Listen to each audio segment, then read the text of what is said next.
Hello, everyone, and welcome to our last day of streaming here at Warmachine Weekend 2017. However, today is a big one. We have the Warmachine Weekend Invitational quarterfinals, semifinals, and finals coming at you. I'm Will Schick. I'm Will Pagani.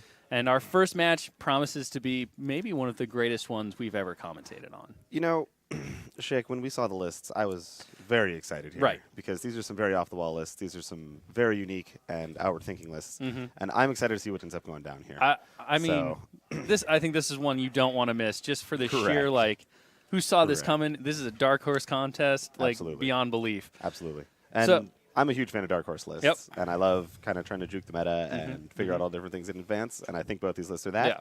We've got Jake Van Meter playing against Jeremy Lee. Jake is, of course, playing Legion with Saren 1, so that's pretty exciting. Yep. That's a caster we haven't seen on a tournament table in quite a while. Let's give us the rundown here. All right. So we've got Saren 1. She's got a Succubus, double Angels, a Naga Night Lurker, Zuriel, double Thrones. Nice. Yeah. A Blightedness, Sorceress, and Hellion, 2 Spell Martyrs, a Forsaken, and a Black Frost Shard. And Jeremy is playing Crix. So I think the idea behind this list was to counter Ghost Fleet, which is one of the big boogeymen in the meta at the moment. But Jeremy, being a true Dark Horser here, does have Ghost Fleet as one of his lists. Yep. But he decided to play Witch Coven. Yeah. But not the normal Witch Coven. Right. He decided to go with Slaughter Fleet Raiders with the Witch Coven. Yes. And has had incredible success with it. He's won both games so far with this list. You're going to see him play. So you've got the Witch Coven. You've got 2 Death Rippers, 3 Seethers, Iacos, the Scourge of Meridius with 2 Stalkers, General Gerlach Slaughterborn, and then my favorite, 2 max units of Blood Gorgers. Because if you're going to murder people, you might as well eat them as well. It's true. And then, like, bathe in them. And then, yesterday we had a lot of Gatorman eating things. We did. They made like a yes. Nom nom. That's the noise they made, which I'm pretty sure these guys are just yelling and screaming. So I'm not going to do that into the microphone for all of you listeners at home who are wearing headphones. But it's not going to be a quiet, happy meeting. No. There's not nap time afterwards. This is, I mean, they're looking to get themselves some calamari because that'll feed them for a long time. And our scenario today is the pit number 2. So, or as Pagani likes to call it, the championship belt. Correct, yes. We did have some Extreme Colossal Wrestling events here at this event. We did. So I feel like they all won the pit. Yes. That's what they got. Yes, that's what they got. They walked away with 2 squares, 2 rectangles in a circle. Yes, indeed. So this is another one of our sort of wider scenarios. You've got the 2 rectangles on the outside. Those are scored by Warjacks, Warbeasts, and Battle Engines. So we do have a lot of Battle Engines in this game. We've got 2 here coming in from Jake. And then Jeremy is playing a pretty heavy battle group with the Coven. He's got 3 heavies in there. So I expect those to be pretty active. And then we've, of course, got the Circle Zone in the middle, 4 units. Yep. Maybe the Blood Gorgers will be able to hold those down from Jeremy. Entirely possible. That's a lot of Blood Gorgers. That's a lot of blood. That's a lot of medium-based infantry. So there's not too many infantry, though, in Jake's list. He's only got a Black Frost Shard as far as units go. Yeah. And then, of course, casters can control everything. Yep. And you've got the 2 objectives that you can destroy, your opponent's objectives specifically for 1 point, once per game. You could destroy yours. You but could. It's probably not great. It's called asset denial. They still get the point, though. Still, I've denied them the ability to get their point. I don't know. Don't destroy your things. That's typically a good way to go. In general, that is the correct call. So here we go. Jake looks like he won the first turn here. All right. And we've got some deployment going on here. So Saren's feet changed a lot between Mark II, Mark III. Mark II, Saren was a go-to. She was kind of a boogeyman because her feet basically said, you do nothing for a turn. Correct. It was you could not target her battle group with melee attacks. Right. And so you very just took strong. all battle group, and you ran up into the zone, and you said, okay, you can't hurt me, and then I'll repulse you out, and I'll win. So she had a very strong scenario play in Mark II. And it's very different now, and she's fallen a little bit out of favor, I think, because of the swing back away from the denying your, like, time locking your opponent. So what do you expect to see out of Jake now that he's bringing Saren back?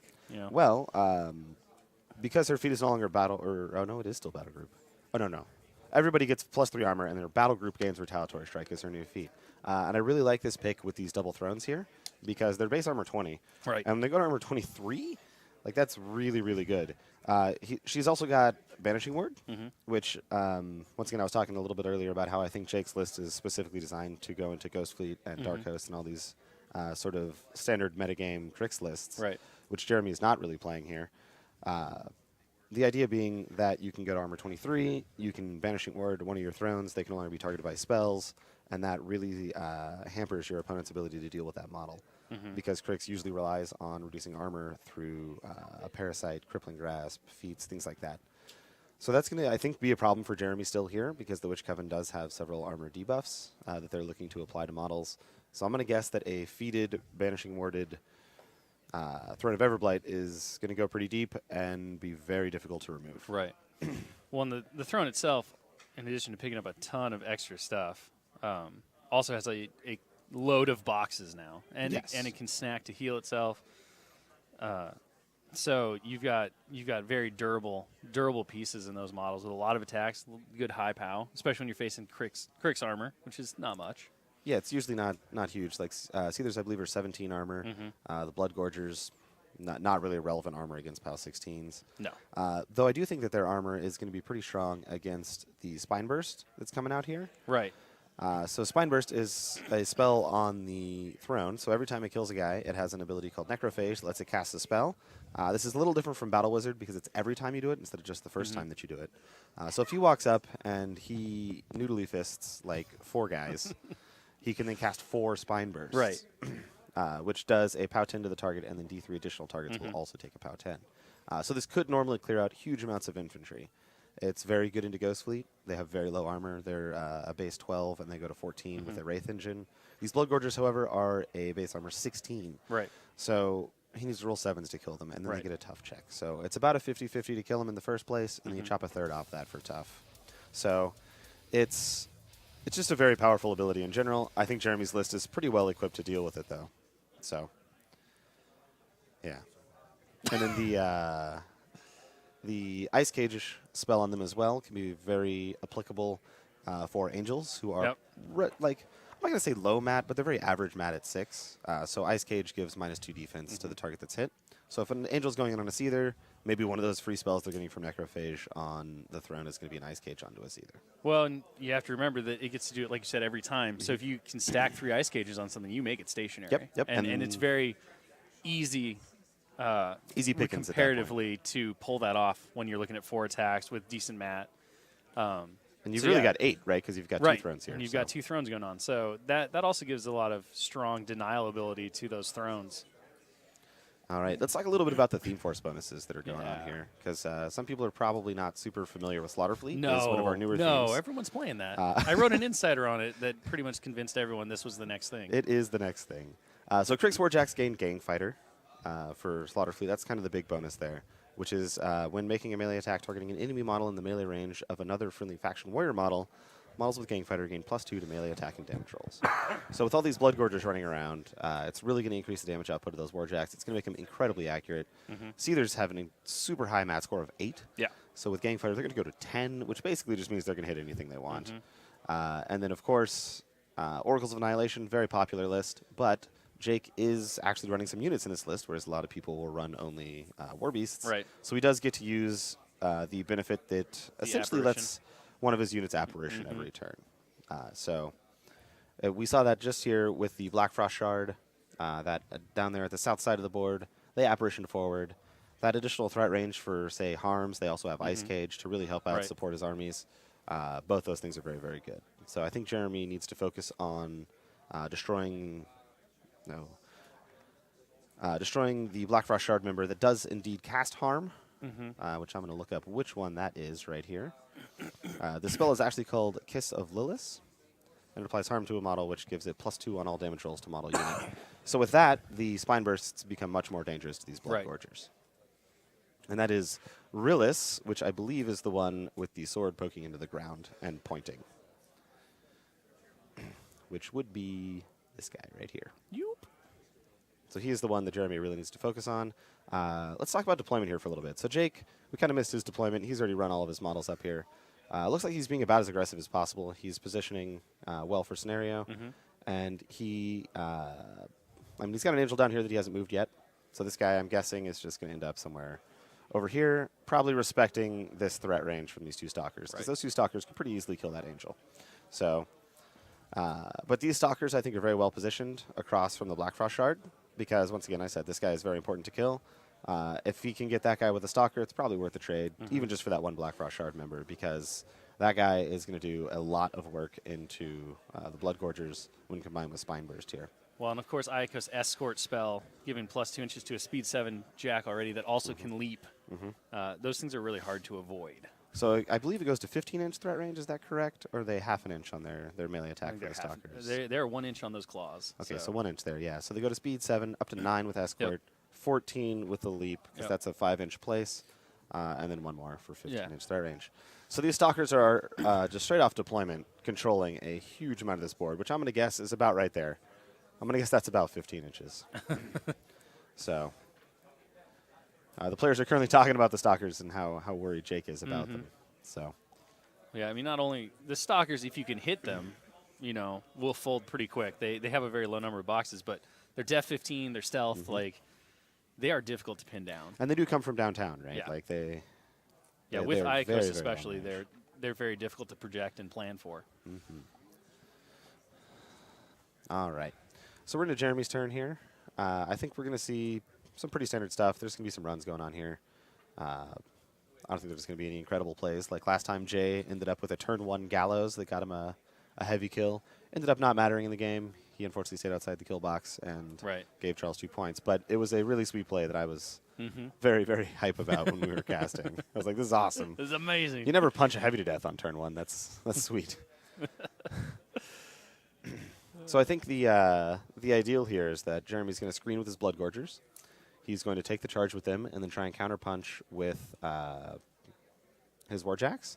And I think this turn he's probably going to get pretty aggressive. Yeah. And the Witch Coven is almost certainly going to feat. And what that'll do is it will stop Jake from charging in. He'll have to advance in, so that's a lot harder. And from there, next turn, maybe he'll be able to charge some stuff as Jake tries to contest zones. But I don't see a great turn out of Jeremy on turn 2 in terms of killing stuff. He'll take the charge on turn 3. He'll retaliate. That's my prediction here. Well, you've been spot on so far. By being actually, 100% wrong. Correct, yes. Yeah, this hasn't been so great on my predictions yet.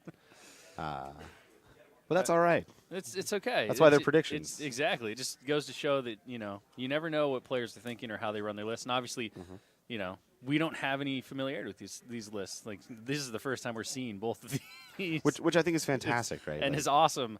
What makes me so excited to see this game. But I agree. I think the Nightfall feat has to be early, especially when you're not looking at, you know, you're looking at a very mobile Legion army. You get in there and wants to murder you. You want to take that primary position. And the Witch Coven's large control range allows them to pull off a first turn feat very well. Certainly. So I'd be very surprised if Jeremy didn't feat this turn. We're going to see some pretty casual Stalker play here. I think we're just making sure we don't get charged by this guy, this throne. Which honestly, that throne's only mat 6, I believe. Is he 7? I'm not sure. I want to say they're 7s. They are 7, yeah. So it needs 8s to hit, which is not really great. That's not easy to do, even with 4 attacks. Yeah, I mean, like 8s to hit, you might hit. I mean, there's probably not a horrible chance that you hit 2 of them, which will probably wreck a Stalker here, right? Like, it's unlikely that you hit 2. Like, it's less than 50%, but if you hit 2, it's definitely going to kill it. So these Blood Gorges had just gotten Ghost Walk. Yep, which is going to let them run through that forest right there. Yep. And Jeremy measured out the threat range for this throne. And what he's doing here is the throne can't fit through this hole, right? Like, his base doesn't fit there. So as long as he stays 4 inches away from that here and here, he can actually ignore some of the threat range off this Throne of Everblight because it can't get past that. Because of that little choke point. And this wall here. So it's letting him play a little more aggressive than he could in the past. I think you just made like a really angry dude sticking his tongue out. We could go back before that happened. Art with Pagani. Yeah, it's not nearly as good as Art with Dallas. No. The man is far better with the Telestrator than I. So I am interested to see how this forest here in the middle plays out. I think with Ghost Walk, it's much less of an issue for Jeremy. Obviously, Jake's playing Legion, so all of his beasts fly in this list, so I don't think he's going to worry too much about it. It's going to be really a line-of-sight play here instead of a you can't move through here type thing. Well, and a line-of-sight thing that's interesting because it obviously doesn't protect the throne, so... Correct, yeah, which can give Jeremy a pretty big advantage there. So even if you need to get to that Angelius, if you can get to the throne, you can charge the throne gets the Angelius on your secondary attacks. So it looks like Jeremy is actually positioning outside of charge ranges here, which leads me to believe that he is not going to feat this turn. I would guess he will then be keeping it for the -2 to attack rolls version, or secondary effect of the Witch Coven feat here. Yeah, because all models suffer -2 Mat and Rat. From the darkness. The darkness. The darkness. It's so dark. Turn out the lights. Let's move forward. The other thing I'm really interested to see is how Jesse manages Berserk on the Seethers. Or not Berserk, sorry. Uncontrollable Rage on the Seethers. Because you can, through some clever play, kind of start forcing them to do things that maybe aren't great for the Crix battle line. Just by driving them to charge. That's actually a really big deal, right? Like, I'd forgot about that rule. And that forest right there is, I think, going to play a huge thing for that rule, right? Because they have to run or charge if they can't see through the forest. They can see the thrones, right? Right, But they can see the thrones. if you put even just like a shepherd standing in front of it, right, and you try and charge the throne, you're going to fail on the shepherd. Yep. So because they have to charge, that this forest could play a much more interesting role than I had originally thought. I mean, you can always choose to just have them run, right? But it means that you're always kind of going towards something or moving very quickly unless you get engaged. Sure. But like this angel, right? Like this angel can walk through this forest and then stab something. This Seether cannot walk through this forest and stab something. No, it cannot. It has to charge. Yeah. And if it can't get line of sight, then it's a no-go.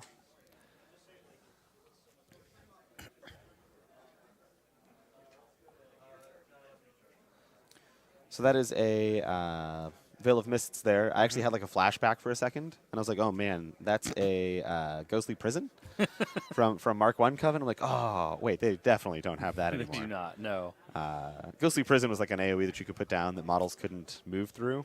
So I thought he was like protecting his guy there. But no, it's definitely just a Veil of Mist to allow him to charge through that Seether later on. Maybe that's the play here, is the Veil of Mists is going to let him sort of charge stuff. It certainly will help solve some of the forest problems as well, since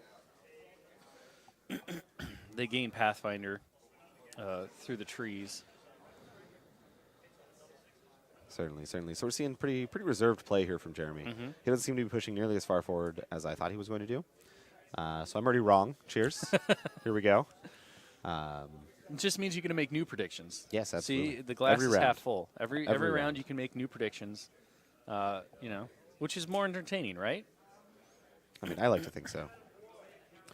So we've got our poll going on right now of who will win. Sure. If you had to cast your vote, who are you going for right now, based on everything you see? Man, I don't know.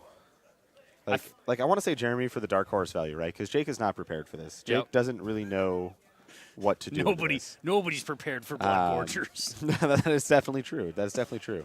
And I really like Jeremy's list here, right? Because Seethers are not the hardest hitting Warjacks. They're POW 17, which isn't like low, but it's not like incredible, right? So I think the Gang Fighter from this theme force really helps them out there. And then of course you have the -2 armor from Witch Coven's. I forget the name.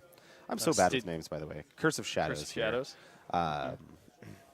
So they can get to POW 21, which is very respectable. Like that's a meaningful POW. Right. Especially and at MAT 10. Yeah. So you're never going to miss an attack. You're going to hit them all.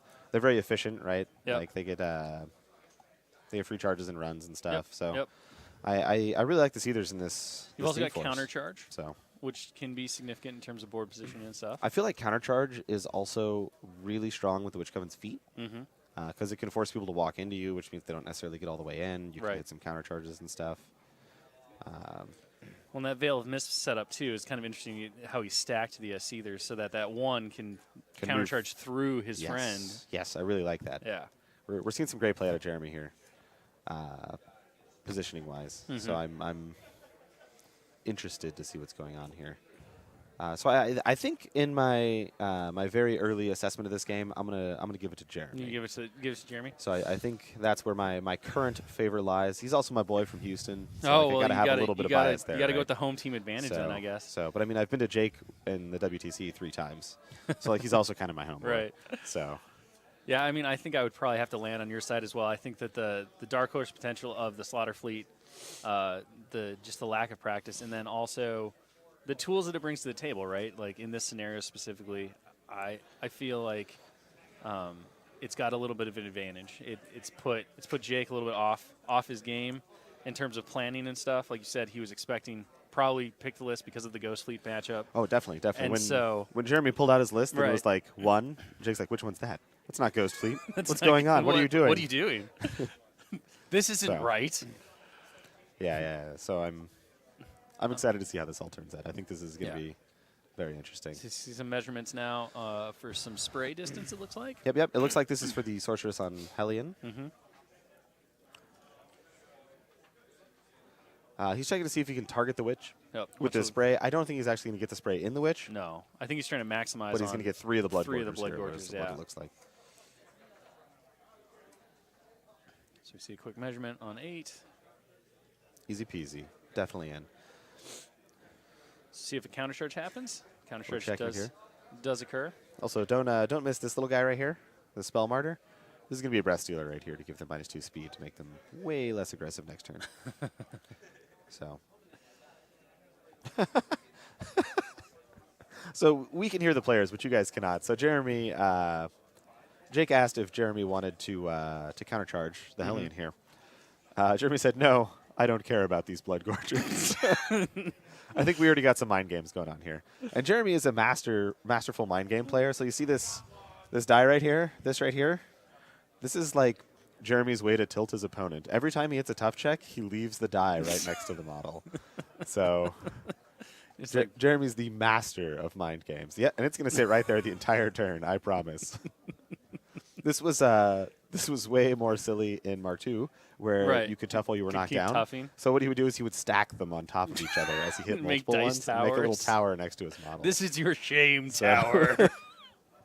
So Jeremy's got the full mind game thing going on. As someone who played a lot of high school football, he's all about it. He's all about He's all about it. He stopped short of doing a haka before the match. Yes. We're currently looking very close on clock here, which is not great for Jake, actually. As the first player, he's the one that needs to get ahead on clock because he's always going first. Yeah. So he's setting the pace of the game. Jeremy was able to keep up with it on turn 1. We'll see if he can keep up with it on turn 2. It's just, I mean, it's a lot of models to have to move, and then once you start rolling all those attacks, that's really when it gets you, when you have to start rolling all those dice. Right? You can run units really fast, but especially in those, this one not as much of a problem, but when you start seeing those AoE heavy armies where they're rolling to hit, and then for deviation, and then for all the blast damages that don't necessarily even matter a lot of the time. All right. So we're just going to take that dice off the table. So already the mind games are working, apparently. All right. The die is off the table now. See, Jake was playing his own mind game there because he just shot at that knockdown Blood Gorger with the Angelius, and his statement was, "Oh, I missed," and he goes, "Oh, I forgot you're knocked down." Like your dice doesn't mean anything. Your mind Jesse. game Yeah, means nothing. I completely just ignored it. I don't even care.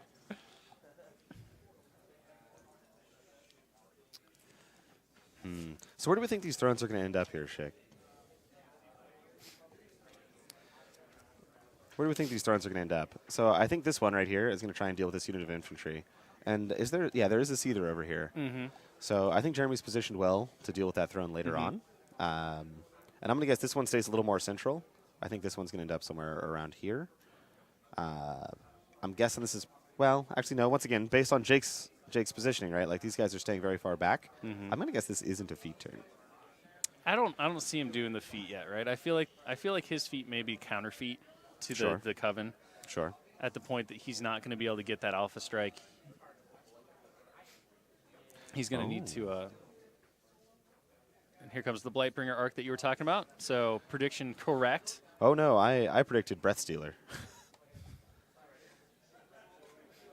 So he did a Blightbringer here, which is a 5-inch AoE, and it's going to do a POW 12 to the main guy and POW 6 to the off guys. The POW 6 probably not going to do a whole lot, but I think he's going for maybe the boosted damage on Iacos here. So I think this is a boosted damage here. Yep. So we just saw the boost on Iacos here. He had to roll. So one of the cool things about Blightbringer is that you can't spend focus points while you're in the AoE, which means that Iacos was unable to reinforce his power field. Yes, By but spending Jake focus. didn't quite roll high enough. No. So this is the kind of stuff that you see out of lists that are dark horsey, right? Like, I didn't know that. I was like, oh, Jeremy's going to spend a focus. He's probably fine. But nope. Nope. That is not how this works. You don't get to do that. So that's really cool. That's a really, really cool mechanic.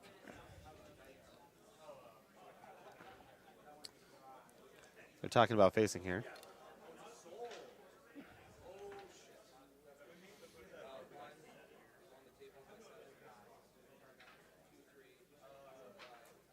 So we're seeing some charge placements We're trying to here. get a charge into the back arc here while skipping the melee range. All right, looks like he made it into the back arc with that Black Frost Shard, remember? We were talking about the defense of these guys. It's 15. That's very high. So getting that back arc is very important. Yes, absolutely. We also talked about how important this member is. I want to see where Jake's going to put him, right? Is he going to stay way far back? Is he going to go in? Yes, we stand a little farther back. These Blood Gorgers don't have Pathfinder, so they can't really get over that wall without a Ghost Walk from the Witch Coven, and that can be an expensive investment. That's 3 focus right there. Apparently everybody missed. Poor guys. All right, so new measurement looks like on the throne here, trying to decide where to go. I'm going to guess we're going to see a walk up, cast a spell. Probably a Spine Burst. I mean, it doesn't look like he has any kind of charge lanes here.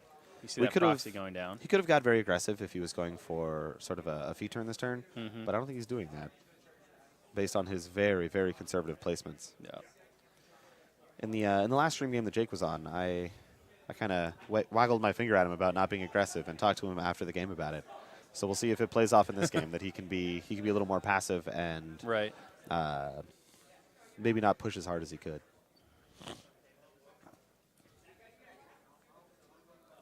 Because I think this could be, well, no, what I think is really happening here is this sort of artificial wall that's built for huge base models is really keeping that throne in check, basically. Messing with his placement. If he could stand like right here, it would be awesome.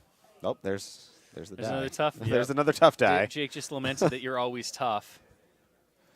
So I think if the throne could have gone a little farther south there, it could have been great for Jake, especially if it had Banishing Ward. It can really contest those Blood Gorgers. They're only POW 11. Like they don't do a ton of damage. So even if just arm 20, POW 11s aren't going to do a bunch. And you can't reduce its armor with Curse of Shadows. So.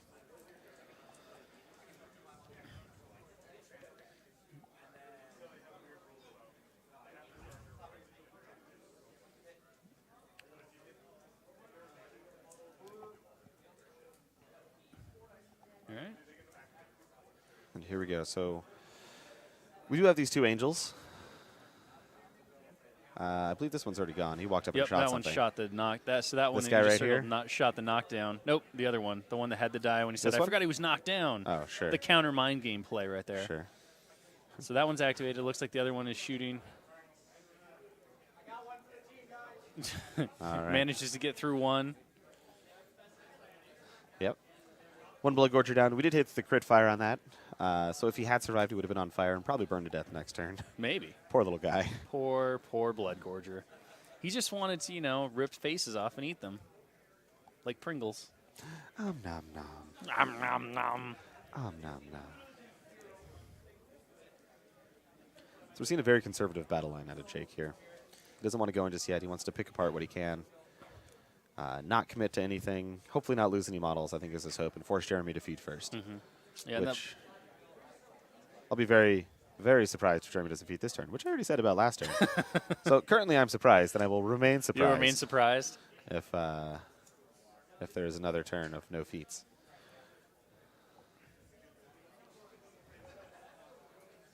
Oh, we're being asked what sound the Angeliuses make. Oh, hold on. Let me pass you your devices. Yeah, let's. Now this might surprise people to find out, but I have on good authority from Doug C. Yeah, this is the sound an Angelius makes. I did not see that one coming. No one does. No one does. That's the magic of the Angelius. Everyone's like, the circle is coming, and then an Angelus flies over and then like, you just what? get stabbed in the chest. What? Spine tail. What? The So, throne. For those asking in the chat what Jake needed to kill Iacos on that boosted Blightbringer roll, it was a 13. Sure. I mean, with puppet strings from Eilish or the new Ice Witches that are coming out soon, that is probably a pretty strong play. Probably. I mean, he got close to begin with. I think we might see Iacos actually heal with his focus next turn, which is interesting.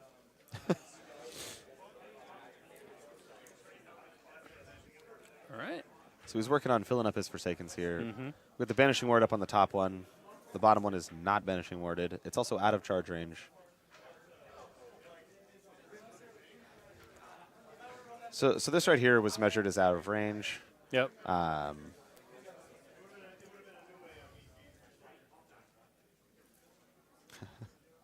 Apparently Jeremy in his last two games, has fed his Stalkers on turn 1. So he said this would have been a whole new way for that to have happened with the Blightbringer here.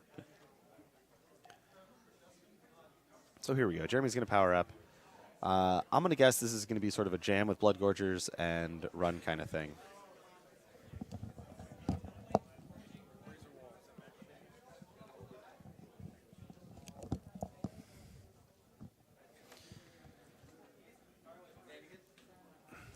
All right.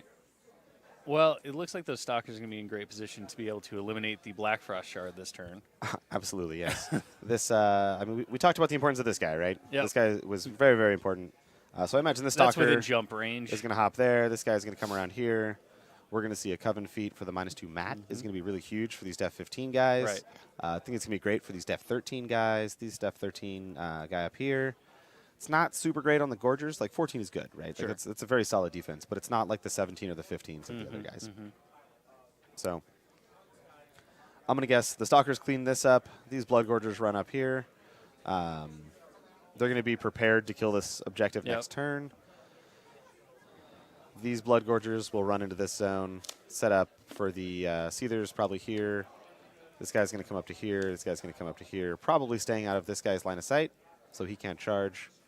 I think we're going to see an aggressive feat here from Jeremy.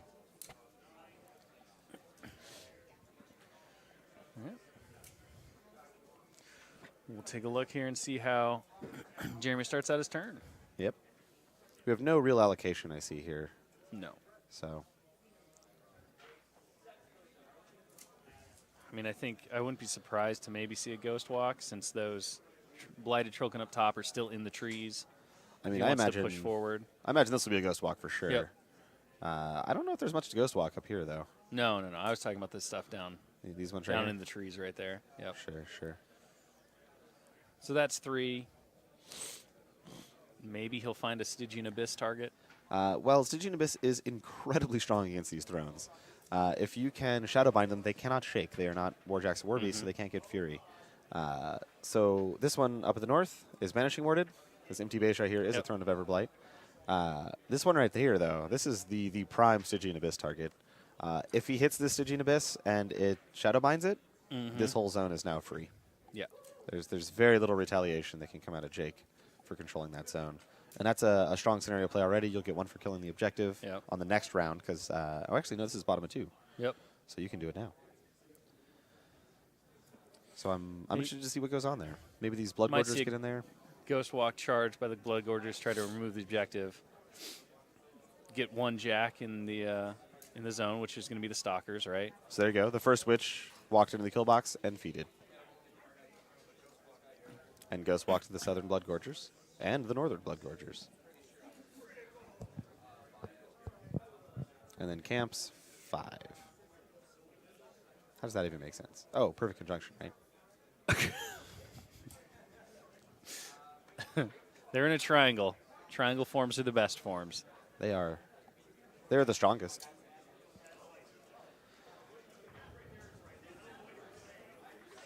All right. So here comes.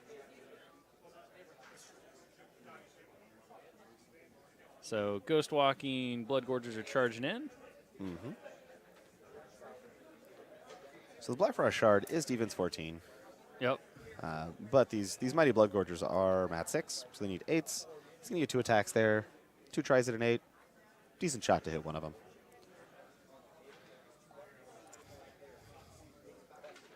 This unit's going pretty wide here. I didn't expect. You didn't expect the spread? No, not this far. Not this far. I expected the stalkers to deal with the ones on the very far outside. Though I guess Jeremy's looking for a more aggressive stalker placements this turn because he did feet, right? So he wants to get them in there at the depth 17. That's very difficult for like thrones to deal with. They're at 7, as we said, so they need 10s. Very, very hard to hit with the -2 mat from the Witch Coven feet.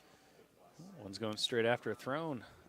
Well, I think he's actually staying straight out of melee range of the throne. Oh, I got so that's the advance and melee attack range.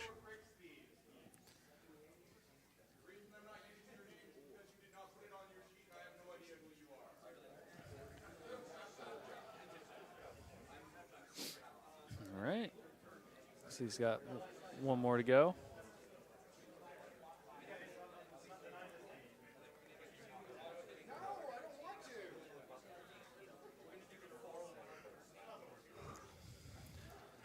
Talking a little bit about the sprays there with the lowered line of sight. Because throne walking threat is technically only 9, but he was measuring 10. Sure. All right, on the objective. Maybe. Oh, nope. We're doing the objective first. Let's dice off 7. Sweet 0 damage Clang. on both attacks. It's not made of meat. They're not interested. First guy down. They do get overtake from Gerlach here.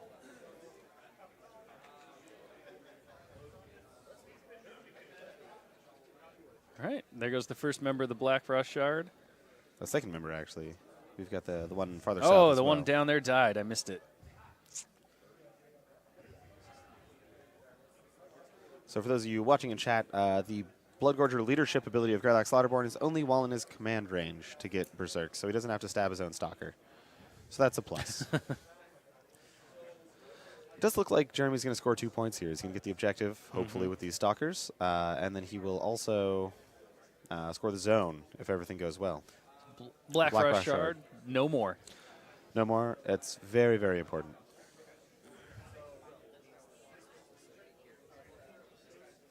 So with the Gangfighter benefit here, it's going to be a POW 14.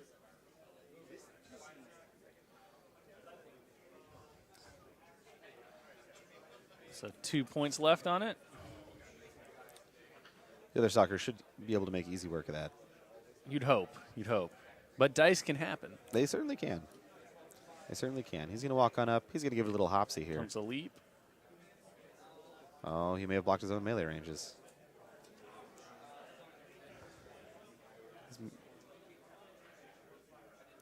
Poing.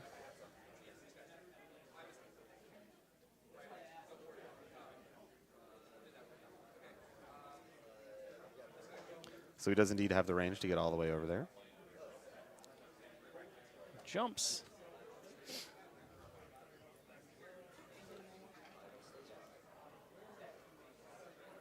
The objective has been destroyed. So that is going to be 2 points for Jeremy at the end of the turn here. 1 immediately and 1 at the end.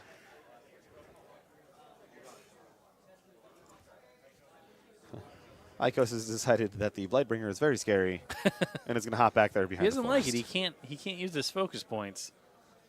He finds it very, very disconcerting.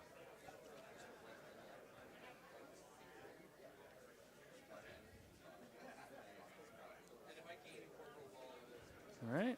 I think this is actually a witch over here. Yes, I believe that it is.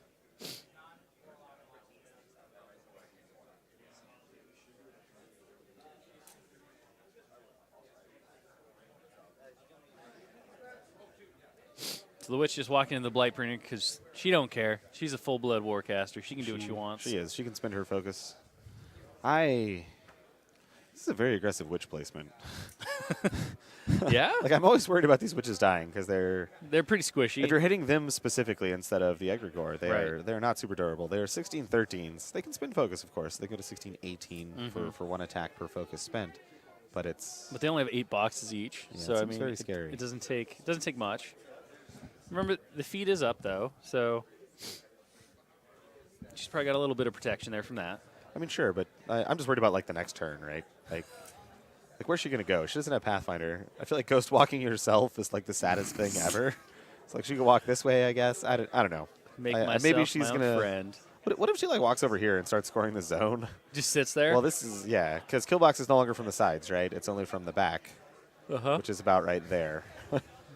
Like it's. I don't know. We'll see. Jeremy. Here we go. These blood gorgers are just running on up there. They got a job to do. They're going to do it. Yep, Happily. they can run through the buildings because they are ghost walked. Whee! No problem. Our little wizard hut.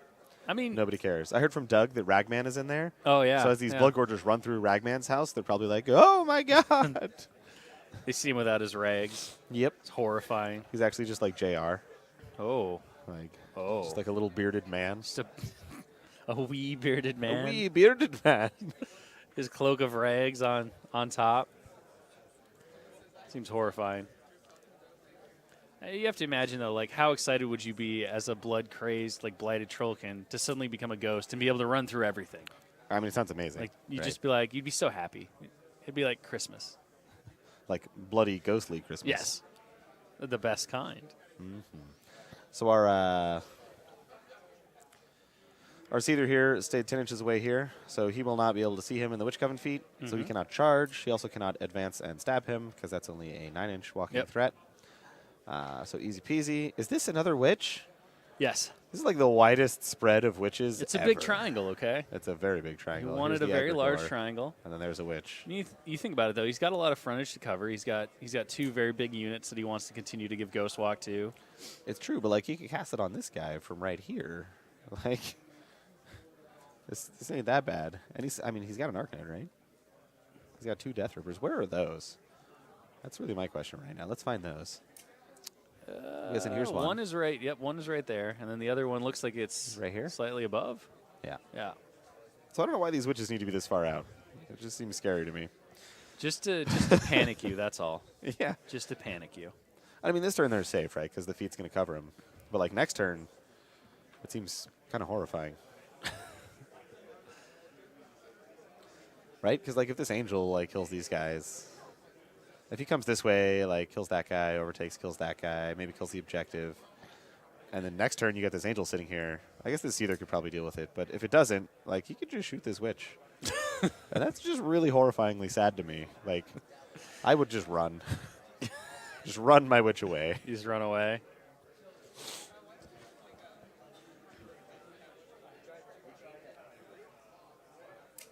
So So Gerlach s- here is positioning.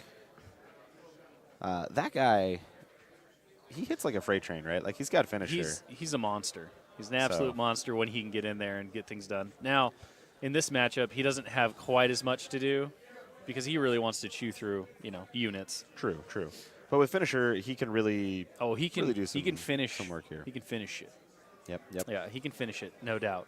No doubt. Jeremy is going to go up to 2 CPs here as the game rages on. Jake is already measuring some throne placements here. These guys do fly. I'm not really sure how. I With feel their like tongues. They're full of, it's like a flappy tongue? Yeah. And that's how they do it? I thought they were like maybe full of hot air. Seacat and I have had many conversations about the flight. We just assume they jump like old school Superman. Like they just like Hulk, right? They can jump so they far. jump It's super basically far. Gotcha. because they have springy tongues. Gotcha. Ta-doing. Gotcha. They got very strong tongue muscles. Very strong tongues. Very strong.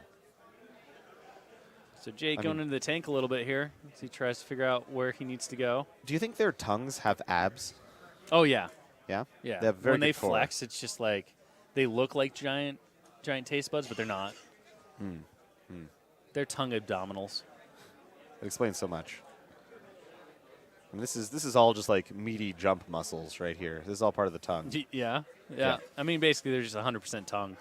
It's a skin sheath over a giant tongue. That is actually horrifying. So what do we think Jake can really get done here? He can put a throne over here. Yep. Like this guy can go this way. Yep. He can start it. He This can one at least can go this contest, way, right? And So he he- needs to, right? He can't. Absolutely. If he can't gives up any grant more another points, 2 points. Two any points more this points, turn. I think it's going to be really, really bad for Jake. So he can go over there. He can start taking down. Maybe. I think he's got to hit Blood Gorgers though.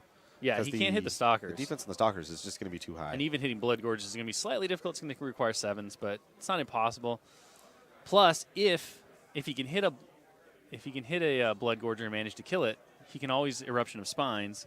He can Eruption of the Spines, the Blood Gorger. That has a very high likelihood of hitting those Stalkers.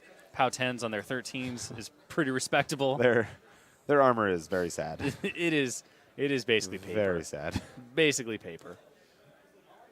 But they do have excellent defense. They do. Yeah, and I think the Eruption of Spines play is probably the best one.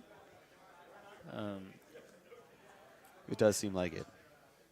I think Jeremy's really showing off the power of this Witch Coven feat very well, right? Like, it stops him from digging deep so he can keep his support safe. Iacos is very safe right now. Those crazily placed witches are very safe right now. It's a very strong feat. Very strong feat. And when you play with the positioning of it very well, it can be very, very backbreaking to your opponent. Yeah. So Jake will contest.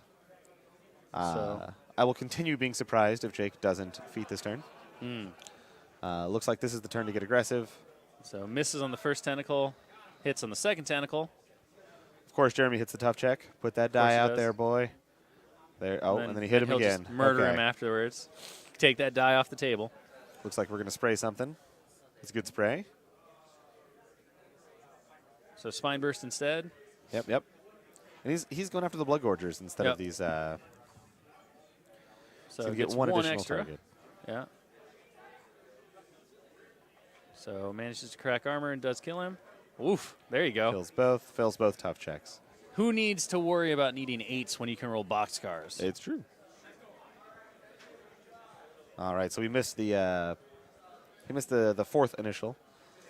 Missed the first, second, and fourth, needing 7s. That is unfortunate. It's not great. It's not great. But I agree. I think at this point, once you're stuck in, you want that armor 23 on your throne so that they can weather that counterattack. And really, there's not a ton, depending on what happens with those Seethers, there's not a ton over there that can deal significant damage to those thrones, especially armor 23. The Stalkers really aren't going to do it. They could hop away. They certainly can. I'm not sure this one's in melee here. Like this. I thought he measured it to 2 inches, but I'm not sure. He very well may have. The Angel's charging. He's going to armor pierce here. If this hits, this poor little Stalker's body parts are going to end up like somewhere maybe in this area of the battlefield. It's just like Hulk going through a bunker. Yeah. But this Seether positioning is oh, he got him. He got him. All right, so we got a hit here. You probably heard that over the stream. Show this dice roll. Oh. So, I mean, it still probably kills it, right? So it does 12 damage to the 4.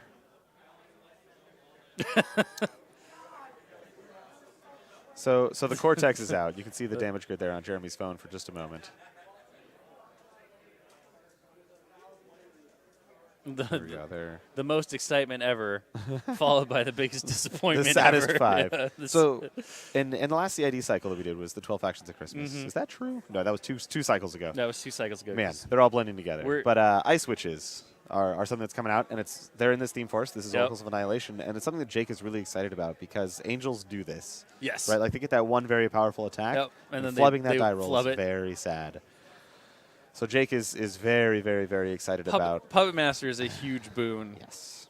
Just overall, the ability to choose your rerolls, like you've talked about before, it makes hitting unlikely rolls very likely. And it makes those 50-50s, those 11s, those 7s, like they become like, oh, no problem, I got a reroll, I got 2 tries at this. So it's an incredibly strong ability. And those guys just went through CID. They came out here at Warmachine Weekend as a pre-release. I'm actually kind of, well, I guess this event requires fully painted, so Jake probably couldn't get him painted in time. Probably not. But I'm pretty surprised that they're not in this list, and I would be pretty confident that they will be in the future. Yeah. Yeah, especially in a list like this that relies on several primary hitting pieces that need to get the work done. Like you said, having that guarantee, having that reroll, a huge deal. Huge deal. Might even see the Black Frost Shard get subbed out for them. I mean, it's very possible, right? Like Black Frost Shard, they have Kiss, which gives you +2 to damage rolls, which is very good. But they also have Ice Cage, but the Ice Witches also have. So the Ice Witches bring you Puppet Strings, they bring you Ice Cages. So they're fairly similar to the Blackfrost Shard. They're significantly less offensive. Like the Blackfrost Shard are weapon masters in combat. They can really put some damage out there. But the witches give that support that is so needed when you're playing a very low model count army, like what's going on here with Jake. So before that excitement, I was talking about these two Seethers right here. Mm-hmm. I hope this guy has range to here. This blue one right here, because if not, this zone is lost, right? Like he's never really taken back that zone if that Seether can't get down here to this Angel. Now the throne is POW 16, right? So it can probably mess this guy up pretty good, but one off the roll with 4 attacks. It's certainly by no means like a death threat to the Seether. So if this Seether can get down here and kill this Angel, he'll get Gang Fighter for sure from any of these Blood Gorgers, maybe even Garlac. I think that Seether has a pretty good chance of taking out an Armor 20 Angelus. And then the other Seether is then free to do whatever he likes. He can go north to the other Angelus. He can go north to the other throne. I think once those 2 Angeli are dead, it's really up to Zerial to kill the heavies. Right. Or 2 rounds from the thrones could get it done as well. There are no mechanics on Jeremy's side, so taking out arms will be very important. If he gets a Cortex, that heavy is not going to be doing a whole lot anymore. So I think Jake certainly got play here, but I'm still in I'm still here in the Jeremy camp. So the Forsaken runs in, kind of tries to get in the way of that Seether. Yep. But I mean, like, this is not super meaningful to me because these Blood Gorgers, right? Like they can go in, they get overtake, so they can kill it, and then like boogie this way or like boogie back out that way to really just give him this charge range. Oh, now he's pulling it even farther back. He's not even worrying about it. That 4-inch AoE kind of makes me think that maybe we're going to see Blightbringer getting placed there so that the Seethers can't spend focus. That does they'd seem have likely. to stand in the cloud. Oh, is he going to Blightbringer as Forsaken? I think so. Oh. I think that's what's happening. I think that poor I Forsaken. think that poor Forsaken. Well, under the feet, that's true. It's a 17 because here comes the Blightbringer attack. That's a 19. Just does a couple damage. So a couple points, and then you've got that cloud right there that's going to shut down the Seether's ability to spend focus. So pretty good defensive play there with Blightbringer. Absolutely. And definitely swings the chances of them being able to kill the Angelius in one go. Definitely. But, I mean, these are very scary Seethers, right? Yes. Like, they, as we said earlier, they could go up to POW 21. Right. So it's entirely possible that Seether just walks up and kills the Angelus with its initials. Like, that is not outside the realm of possibility. So it'll get a free charge. Mm-hmm. It'll go a free charge. Does it free charge? It does so without spinning focus. Yes, so uncontrollable rage, same thing that makes them run or charge every turn, also lets them charge for free. So it'll be without any buffs from the Witch Coven. It'll be 2 POW 19s and a POW 14. It's armor 20 on this guy here. So it is possible. So the Angel is just one shot at the objective. Yep. Easy peasy. So Jake is going to pick up a control point there. Now our throne's going to come up here, and I'm going to see these Blood Gorgers probably having a real bad day. So it doesn't want to proc countercharge here from the Seether. Yep. So he's backing up. It's a quick measurement there. So the chat is asking if Saren had the 5 inches to see the Forsaken. She just arced through Zuriel. Correct, yes. And you can see Zuriel hiding right behind the Forsaken and the I would say that this Angelius. distance right here, Less than 5 inches? probably less than 5. Okay. Yeah. I'm glad we have you for these tight measurement calls. I am a professional. You are. You are very professional. Oh, no, I didn't say I was professional. Oh. I am a professional. A professional. I thought you said you're very telestration professional. drawing. I thought you said you're very professional. And Saren's feet is up. Yes. So we do have the +3 armor on everybody here. And the retaliatory strike for the battle group, if it comes into play. Which I'm not sure that's a big part of Jake's play here, right? Like, No. Angel's retaliatory strike at POW 14. Yeah. Not particularly impressive. Zuriel, I think, is POW 17. That's a little more impressive, but still nothing amazing. It's no Mulg, right? No. It's no POW 20 Mulg retaliatory strikes. It's no Siege and Mantrax defensive strikes with knockdown. So I don't think Jake is planning to use too much of that. Throne getting some work done on those Blood Gorges at the top. Yep. He passes tough check, hits him again with a third attack. And he's been casting some spells here as well, getting a little extra work out of him. I believe that Spine Burst can hit friendly models, so.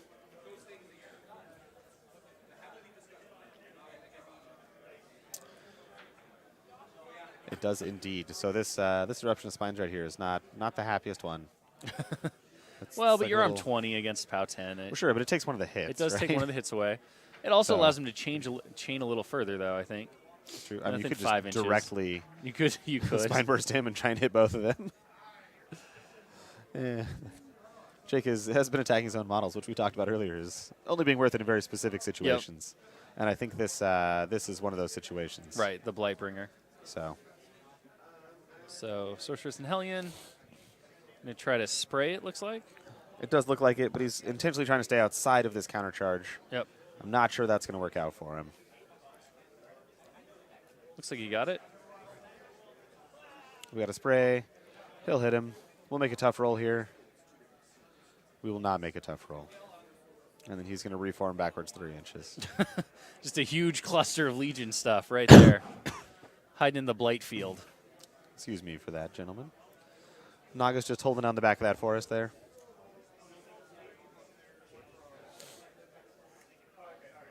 Yep, so Jake gets 1 point for the objective there. Easy peasy. And he manages to stop Jeremy from scoring at all this turn, which, as we talked about, was really critical as well. Yes. Yeah, and And he's certainly meaningfully contesting Yes. all of the zones right now. this this zone right here, That's pretty protected. It's pretty safe. I'm going to guess that there's never another CP scored by Jeremy in that zone.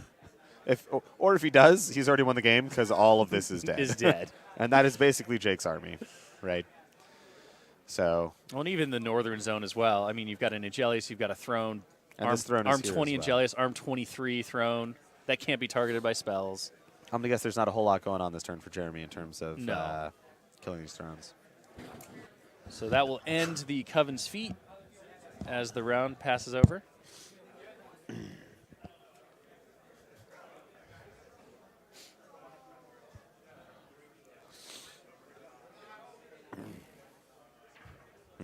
This tree right here, this is one of those very rare Iron Kingdoms migrating trees. Just moving over. Yep, he's going on an adventure from right here. This throne like picked him up. I guess he's carrying it along. Yeah. all Well, that he good likes stuff. his tree. All It's his friendly tree. He's like one of those feral animals that gets like attached to a stick and just like carries it around. This is my baby. Maybe it's just a giant toothpick. I mean, it's I mean, possible. blood gorgers are spiny. They get stuck in your teeth. So here we go. So we've got these stalkers here, right? Yep. And they're not going to be affected by this Blightbringer. Correct. So this there's initials here, plus a stalker, possibly in the back arc. I'm not sure exactly the facing there. Well, that could- stalker that you just pointed to, that's the one with the Cortex Con, right? Oh, sure. So But this guy right here, that one right there, Like this sure. guy can just, I don't know, wander over here and Yep, die or just- whatever. just- And then he can go there, get the back arc on the Angelus, maybe. Yep, Even if maybe. he doesn't, I still think he's pretty good, right? Probably. With Gang Fighter, he's yeah, man yeah. He needs 5s to hit without the back arc. Mm-hmm. So I think it's pretty likely this Angelus dies. He'll kill the Seether here. This Seether probably needs to come down here. I'm interested to see also what happens at the top here. Jake has answered quite well here. And I haven't seen it, but he must have put out Respawn at some point with Saren, right? Yeah, I believe it's on Zerial right It's now. on Zuriel. That would make lots of sense. We talked about time earlier as well. Jake is down to 29 minutes. Jeremy's at 34.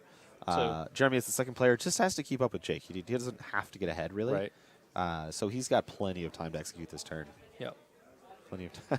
Our migrating tree is moving again. That's why the throne took it. It was to place it down strategically. Little John Cena action there. Looks like we've got a power up on both those Seethers up there to the north. And then he's allocating 2 more to each one. So I think Jeremy's probably going to try and kill this throne right up for here. the throne. Yep.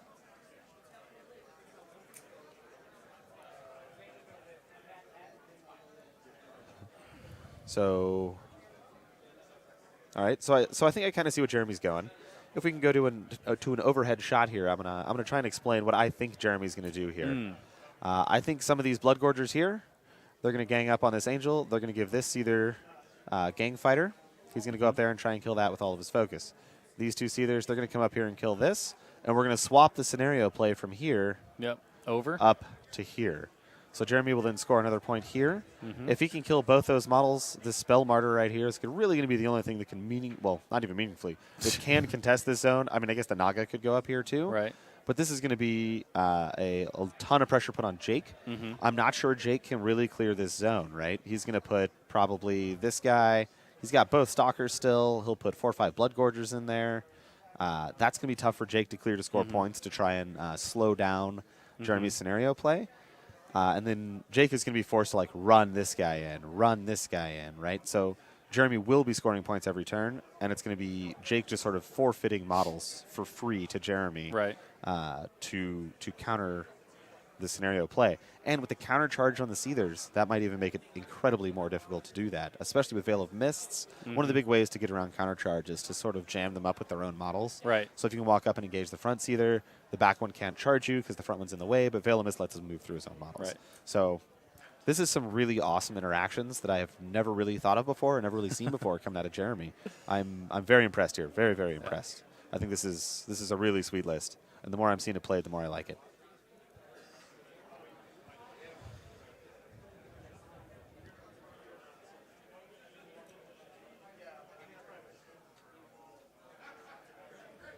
So the Angelus up top weathers the attacks from the Blood Gorgers fairly well. Correct. I think it's much more likely the Seether's the one to get the job done there.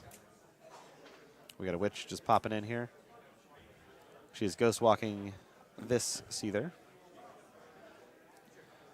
And he's charging the throne. Moving through the Wizard Hut as well.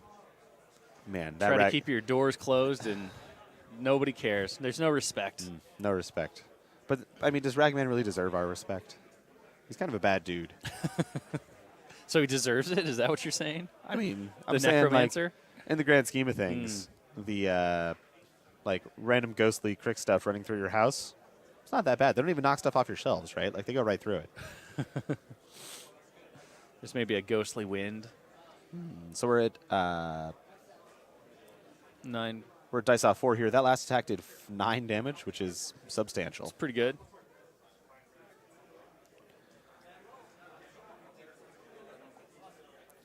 So we've got a buy here. Only 4 damage on that one. I feel like if Jeremy can secure this zone right now, this game becomes incredibly hard for Jake. If he doesn't secure it, I don't think it's that big a deal. I mean, Like- he certainly put a lot of pressure on Jake either way. Healing's going to be kind of difficult for that throne.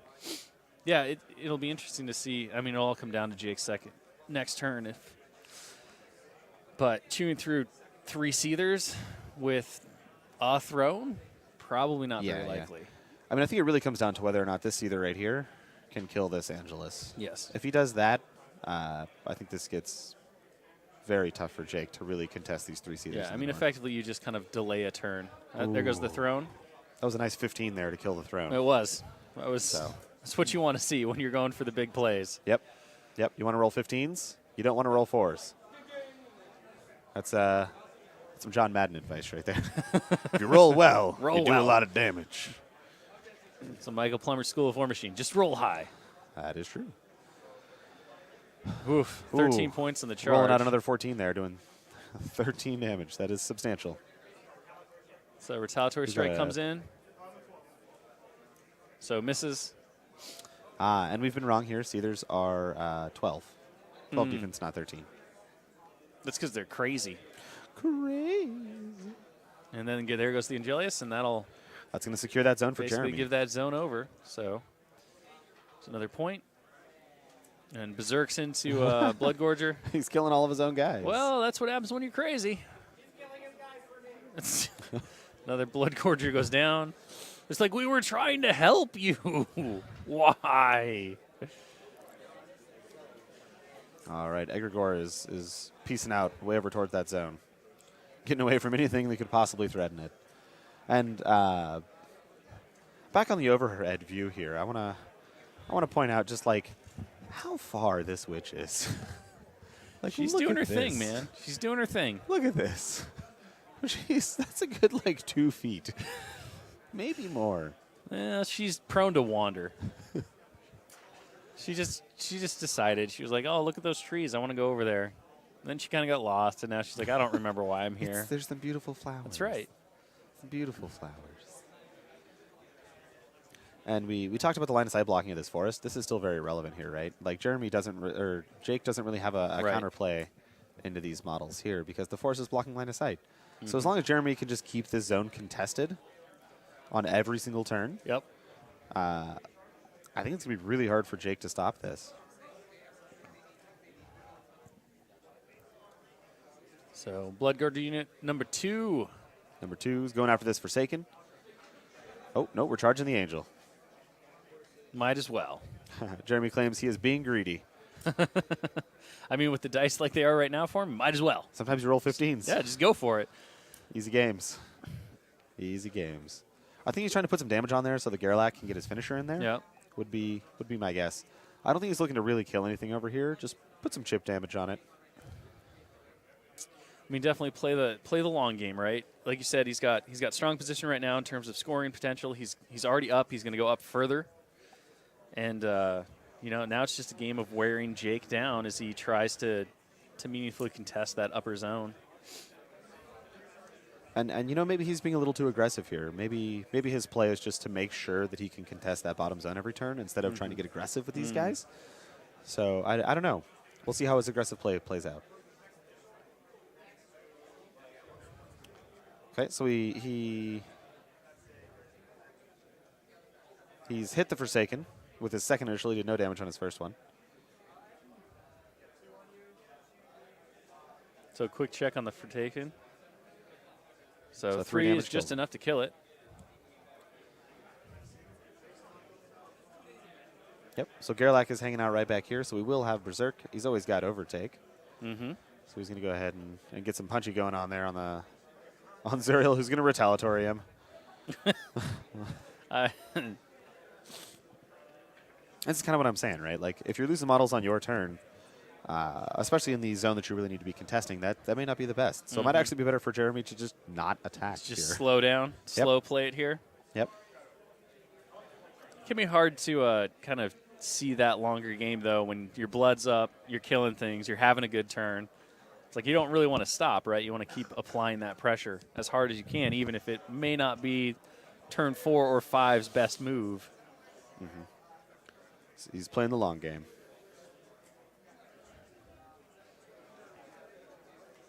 So Stalker He's with no Cortex, just trying to poke some stuff. boop, boop, boop, boop, boop. These guys are Mat 9 because of Gang Fighter again. So we're dice off 6 here. No Nothing. damage on the first attack. Next Stalker looks like it's just going to kind of advance. And I believe that Stalker was missing its other arm, which is why we're not seeing any damage rolls out of the second arm there.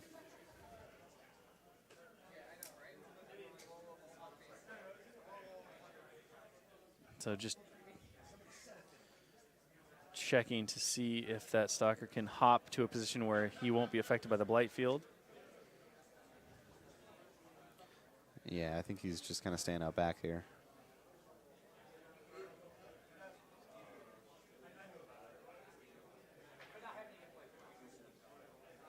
Jake is apologizing for not having his template out there.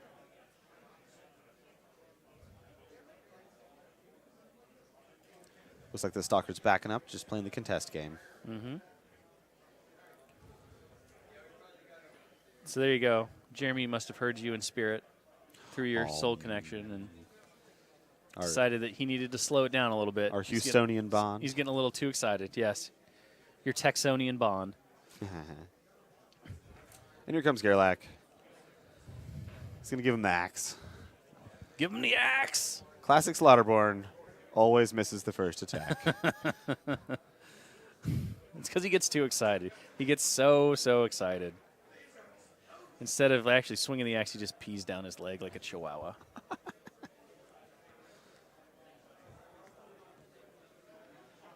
So I think where Iacos is I think very, very important here. Zuriel, well, I guess there's no one over there left to assault, but Zuriel could have like charged over here and then assaulted down this line to get Iacos, but keeping him safe there.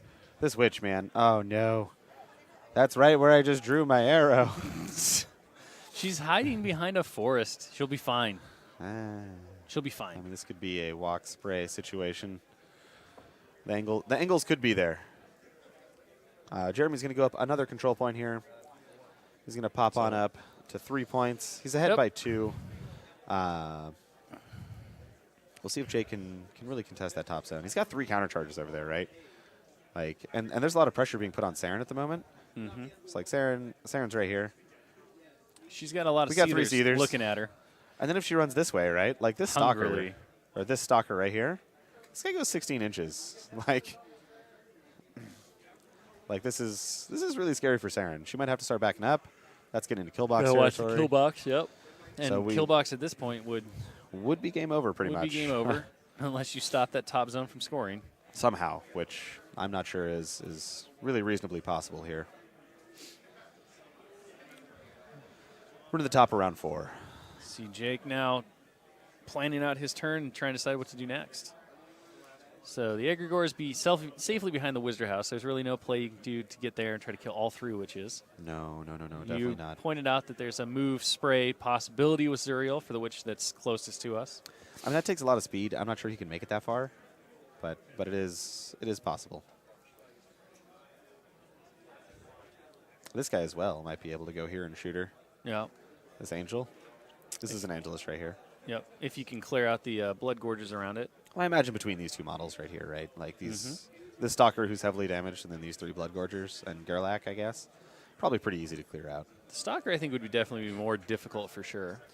Yeah, I mean, the throne can kill the blood gorgers, I would guess, Yep. and then Zuriel could kill the stalker Yeah. with its boosts. So it does look like our throne is activating here. So not tough. We're going to miss the tough roll here. So spell. Spine burst the back, blood gorgers.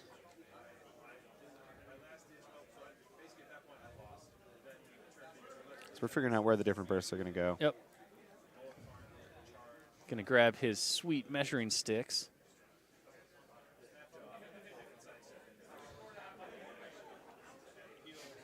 So we had a blood gorger there and 2 both stalkers.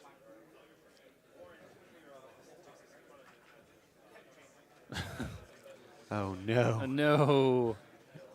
The full health stalker's taking 5 damage to the 4, which shouldn't knock out any systems, and then the already damaged one took no damage because Right, which is not what you needed. Spine burst hits. We got So the same same results exact there. result. You need that 11 on that stalker there, Jake. There's our tough die showing back up.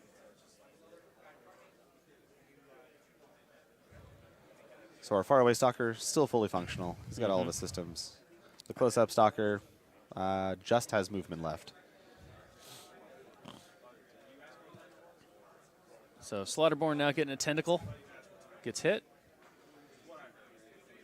Does 3 damage. Doing just 3 damage there. 4th tentacle. We're going to get a tough check here on Slaughterborn. Spine burst on the knockdown guy. So Somehow this blood gorger Good has lived swing. through the world I and is know. being spine bursted repeatedly, much to Jeremy's sadness. it does finally kill him. Ooh. 6 to the 2 on the healthier stalker. So that's going to knock out an arm for sure. Yep. That might even knock out its movement. Movement would be huge. I think movement just went out. And Yes. So one of them is only missing movement, which was the previously full health one. And then the other one only has movement. has movement. You have to combine them together then in some kind of stalker Reese's Pieces. Get them back to fully functional. So I feel like that's about as great as that could have gone for Jake, right? Yep. Like he got all the blood gorgers, he got Gerlach, Yep. he crippled the movement on the stalker. So now Jake's going to be able to sort of respond by scoring his own points back. And now this is looking kind of scary for Jeremy. So I think we're going to see this is probably going to turn into a high-scoring game right now, if I had to guess. And I think our line of engagement was here. I think it's about to turn into here. So Just Jeremy rotate that. very cleanly has the top half. The real question is, can he get that last? What has he got down there? A stalker and another blood. I think it's the last blood gorger. Yes. So this is the stalker. This is a blood gorger. So and that will pull the Angelius across. Yeah. If the Angelius has to come down here to score points, Jake is really sad about that. He needs to start going this direction with his models. Because if in like some ridiculous situation, Jeremy ends up scoring this zone, it gets really, really bad for Jake.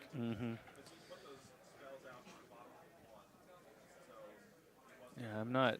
I mean, he doesn't have too much left at this point. He could shoot with the Ingelius against the Blood Gorger, I suppose. I think he's out of 5 inches for the Stalker, even with the movement out. He can channel through Zerial as well. He can channel through Zerial, so we could certainly see maybe a spell trying to take out the last of the Stalker. Well, I think the Stalker's outside of 5, so that's very sad because he's got stealth. But the Blood Gorger. So Ingelius is just going to advance in, apparently. Yep.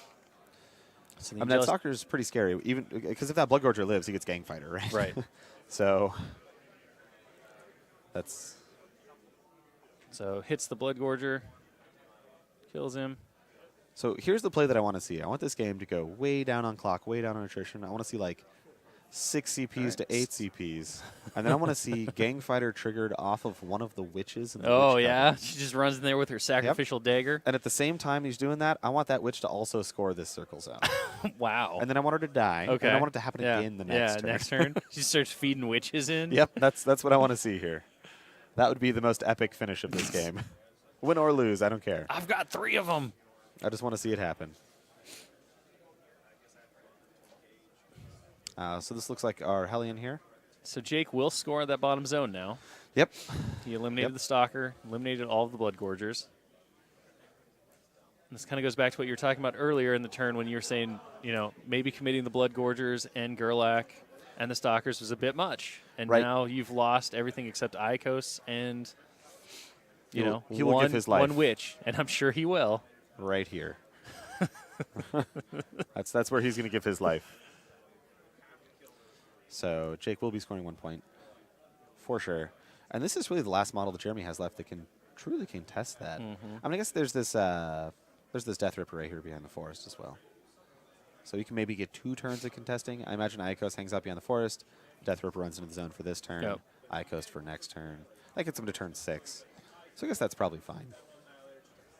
So we still have... So it looks like the Naga maybe is trying to measure out its distance to the Stalker? Yeah. The Seether? Jake just asked, so you're threat range 9 when you walk? And then Jeremy's like, I can't walk. I have to run or charge. So. Yeah. So this uncontrollable rage rule is playing quite a role in this game. Right. I feel like a lot of people write it off, but it's kind of interesting right now.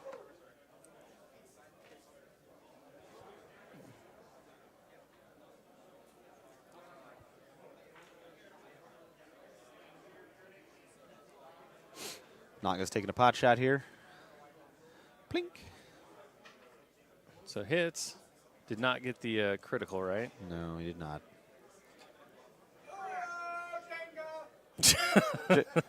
So I think the game that they're referring to, I don't know if you guys heard that through our microphones, but that game is Yahtzee, not Jenga. Not Jake get really excited and yell Jenga, which is about pulling blocks out of a tower, not rolling 18s. Not rolling the same number on 3 dice. But I appreciate the excitement. Yes. They're enjoying themselves over there. Exactly. That's what's important. That's what's important when you're playing Jenga with dice.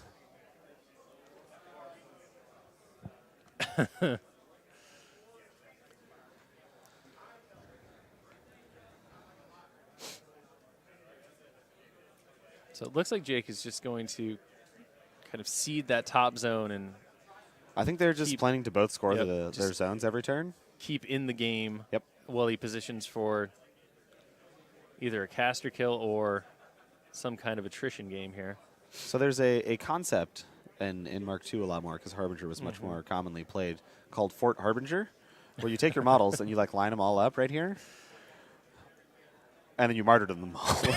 And then your opponent cannot physically walk into the zone. So I think we might see something like a weird Fort Harbinger be built right here around this zone.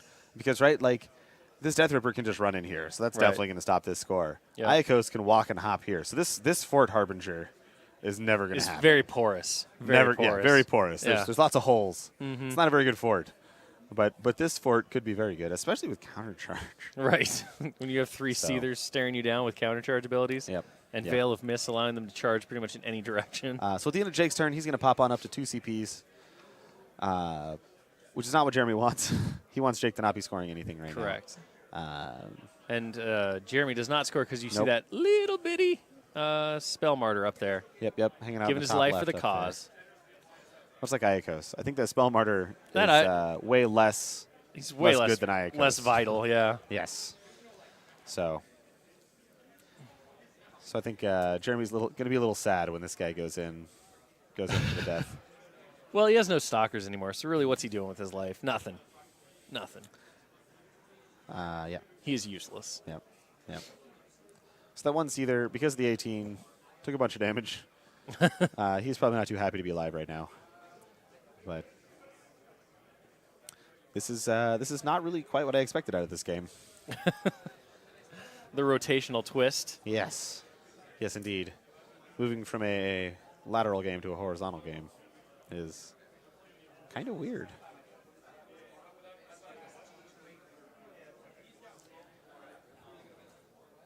So there's Banishing Ward on that southern front of Otherblight.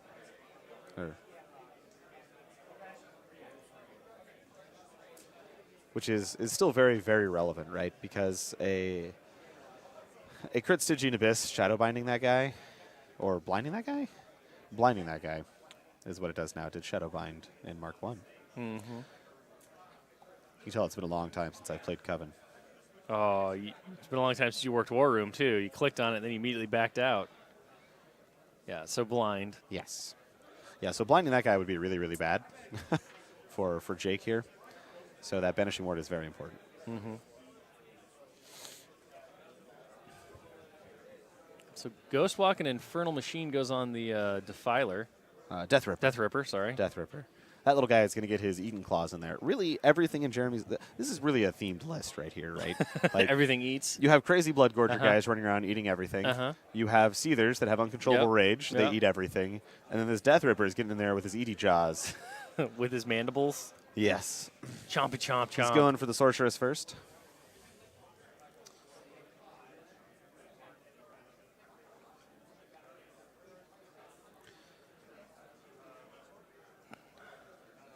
I mean, Murderous makes it a pretty good threat against the... These warrior models, absolutely. Yeah. Absolutely. So there's the There's Sorceress the down. Sorceress. There's a Succubus hanging out there as well. Hits no problem. So kind of as we said here, this zone right here, it is contested. Yep. Jeremy got the Death Ripper into the zone. So Iacos does not have to give his life for the cause just yet. This witch needs to run away. She needs to get she out likes of it. dodge. She's watching the action up close. She needs to be nowhere near any of that.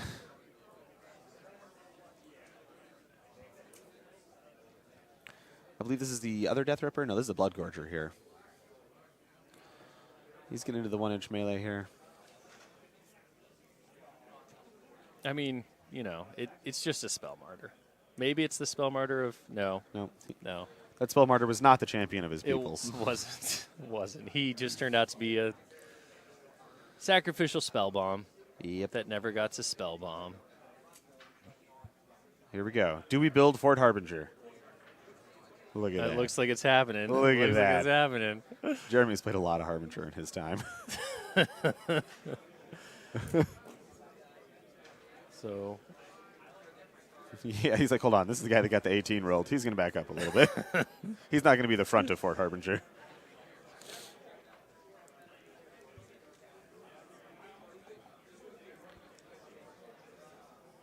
Oh, no. He's getting aggressive.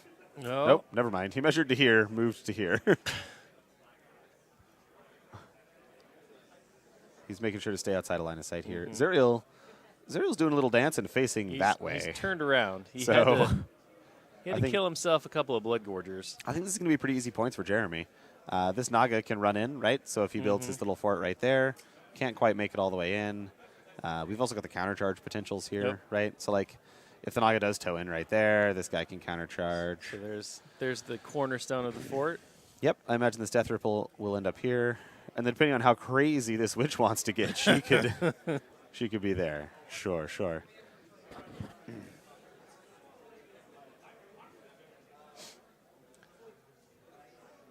I'm interested to see if they just hang out behind Ragman's house or if they go somewhere. There's probably like lemonade there. Yep, yep. Iacos is ready to contest next turn. Oh, Witch, what are you doing? Yeah. Just get out of there, girl. Just get out of there. Nah, I think she likes it too much. I mean, like I feel like we're a turn too late on this run, though, right? Because like if she runs this way, she's gonna make it to like there, Right? and then she's just gonna die. Like it's gonna be sad times. That's why she's just gonna stay where Nope, she is. she's hanging out. Yep. Told you she's happy. Man, I hope this walk isn't close enough to get her. Like that would be so sad. So sad. All right, so 4-2 now.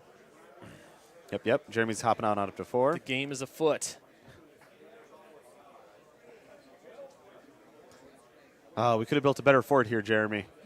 We could have built a better fort. Your fort's got holes. It's got pores. So he's going to try to charge the hurt seether with the Naga, it looks like. Yeah. So I feel like if we were going to pull back this guy should have been like here, so that when the Naga runs in, you get to countercharge. Right. Because there's no other models to tie it up, right? Like there's no way this guy's not getting a countercharge. So I feel like this is a very slight misplay on Jeremy's part. But we'll see if it works out. Or if it becomes relevant, right? Like, I mean, Jake's got to contest. This is Saren right here. So she can't contest. Right. Not that I think running up there would be a good idea right now, but Well, she can't you just contest. YOLO it up. Come on, Pagani. How bad could it be? I mean, there's really only, 4 contesting models left for Legion, and all of them are way far away from the zone. So even if this Naga does make it in this turn, I'm not sure anything's ever making it in again. Right. So we'll see. I think this guy should have also gone this way to start setting up the like stand here with your caster, so your seethers can start going down. You can start getting value out of them. So we'll see how this goes. We're on 5 here. There's still enough time for Jeremy to win this on scenario. There's probably not enough time for Jake to win it on scenario. So I think Jake's looking at an assassination right here. So Angelius charges the Death Ripper. He's probably not going to have a good day, that poor little Death Ripper. No. I think he might just explode in bits. Although he could roll another 5. There's a 6, so he So missed. He missed. Ugh. We're back to those puppet strings, right? Like that. Yep. That Ice Witch unit is, I think, going to be invaluable in lists like this. Jake's like, I'm going to attack again. No, never mind. It doesn't matter. Because that poor Angelus is only POW 14, right? Like they rely so much on that first attack roll that the rerolls granted by the Ice Witches are so important. So.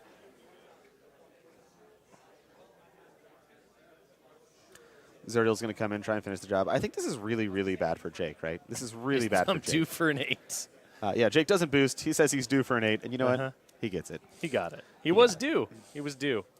So I think having to spend 2 heavy war beasts It's to sad. kill a 6-point Death Ripper is really not what Jake wants to be doing with his army right now, especially considering he had 4 models that could contest that top zone, right? So that's really, really sad. And then he rolls Snake Eyes on his damage. I mean, I have no doubt this guy's going to die, but there we go. There's 11 damage. That should finish him off. Yeah. Yep. All right, so Zuriel gets the work done. He has quick work. He could spray Saren. He could. I don't think that would be a very good call, but he could do it. At some point, maybe you just decide, to hit the screw it button. Yep. Oh, man. Shake, it could happen. It could happen. My dream. This witch runs to here. Yeah. Charge. Score the zone. Give gang fighter. My dream could happen. He could. It is in the realm of possibility. It's right there. Sacrificial daggers for the win. I think she's, what, like POW 6? 7. 7? It's a respectable 7. And a sweet Mad 5. Well, she'd have to run in to do it anyway, so. Oh, true. But like a free strike, for example, from the dead Angelus. Oh, nope. Looks like we're going to get the throne running.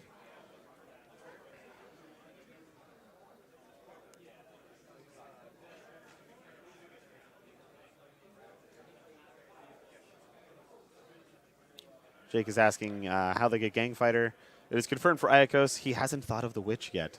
That's going to be the one thing that is undoing. The Witch. Nobody expects the Witch.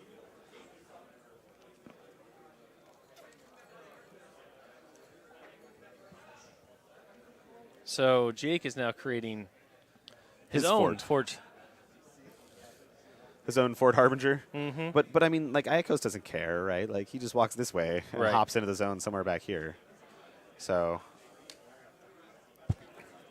I think that's going to be Jake's downfall, is that Iacos can hop. So cast Blightbringer. He doesn't hit because he misses, but it doesn't deviate because they're base to base. Because they're base to base. Yep. There's nowhere for it to go. Yep.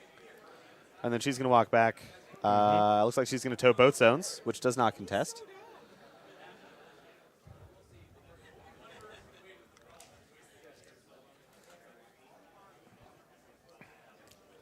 So just checking to make sure that the Death Ripper can't Ghost Walk and come in and bite him again. Yes.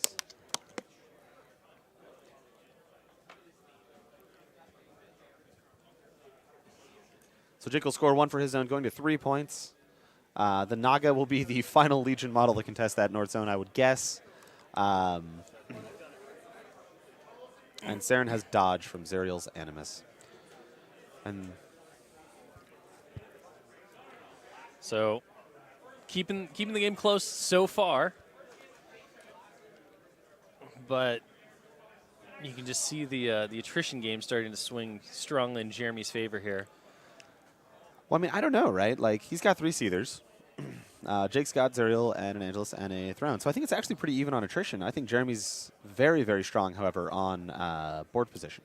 Mm-hmm. I think he's much farther ahead here on that kind of stuff. I would be interested to know if now is the time for the Iacos missile, or if this little guy can run like something like that, right? I would also like to see. I mean, we talked about this earlier on the fee turn, right? If you get the Gang Fighter on this Angelus, you might just kill him with your initials with a Seether. Mm-hmm. Like, it's very, very possible. So if we can get a like walk into the forest, put a Curse of Shadows here, this guy charges in, kills him with his initials. Like, run here, ball goes up here, which scores this zone, right? Like, I think Jeremy can probably start getting aggressive. I guess we probably need to kill this Naga right here as well, right? Like, so, like, run here, he kills that, he comes this way, he comes this way. You kill the Angelus, you've got a Zerial, you've got a Throne, fighting down 3 Seethers. Mm-hmm. Jeremy's still scoring points every turn. Jake no longer has any models that can contest. You've still got an Iacos here that can run over here and contest. Like, I think Jeremy's slightly favored at the moment. Just slightly, though. I don't think this is insurmountable by Jake by any means. But I think the play is a little bit in his favor. Right, because at mat 10, pound 19, you're dice +2 on this Angel. Yep. You charge for free. You don't even need focus. But I'm telling you, man, this is where it's at. Yep. This Get the witch witch right here. in there, yeah. Run to here. Go in there. Kill this guy. Score the zone. Win the game. Iacos is running all the way into the back. All the way to the back. And this is very bad for Jake. He has very few models left. We've discussed this several times now. Yep. Oh, what is this measure? Is she going for the Stygian Abyss? She might be. Oh, that's exciting. Once again, if he hits the script blind, she's charging. Your dream has been realized, Pagani. Yes. So Power 7 did no damage. There you go. Gang Fighter with the Seether. Gang Fighter, Seether with the Witch. My dreams have all come true. They're measuring out the Blightbringer there to make sure that he does not get inside of that so that he can spin focus.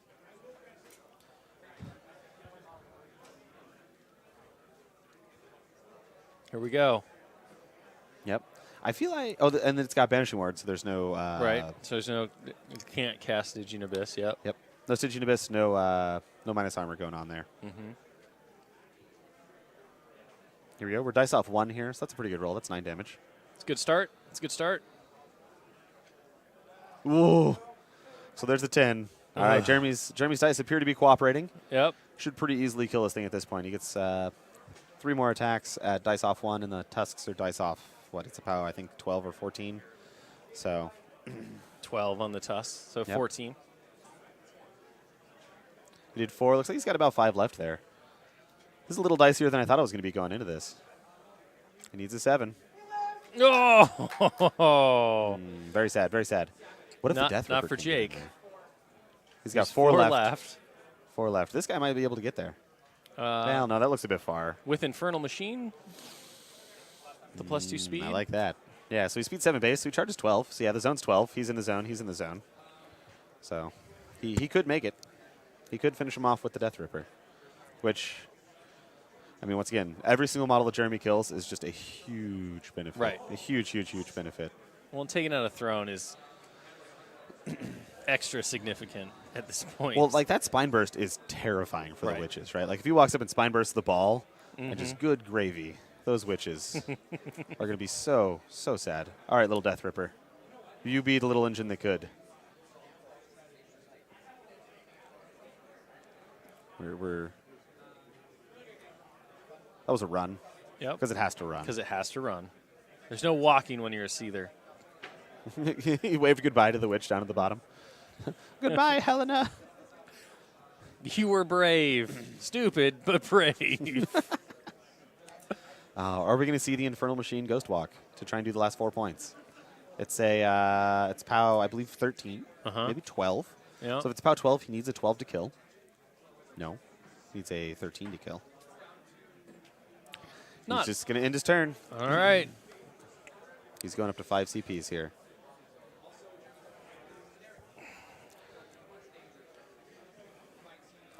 Ooh. All right, so Saren's going to upkeep.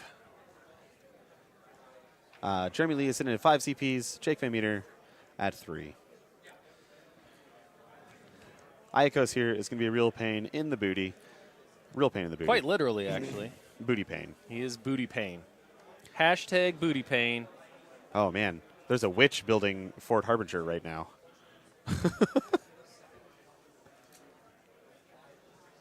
Jake is going through it on his mind and his clock right now, knowing that he has to clear his own zone and probably meaningfully contest Jeremy's, or it's going to start going south super fast. Super duper fast.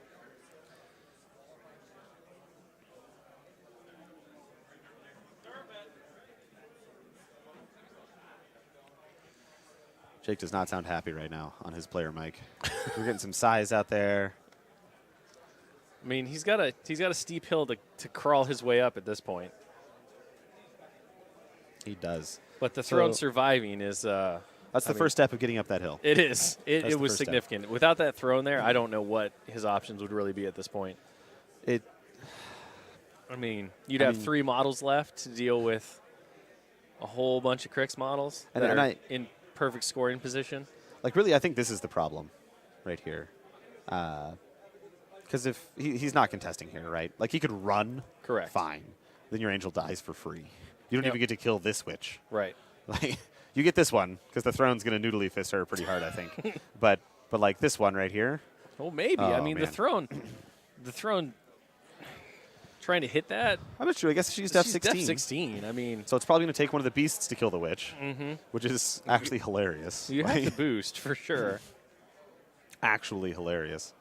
And she does have a million focus, right? Like she's sitting on 6 right here.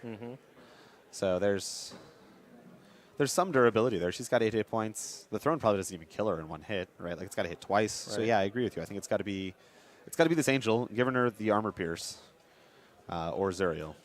I think those are our 2 options here. Yep, we have confirmation that Seether is completely fresh, absolutely undamaged. I believe it's the one on the hill up top that's the one that has taken 18 points of damage. That took the 18. Yes. See, have 28 boxes. Jake's doing a little bit of math here. He's got time, right? Like these guys have had excellent clock management. Yep. They've been doing a fantastic job.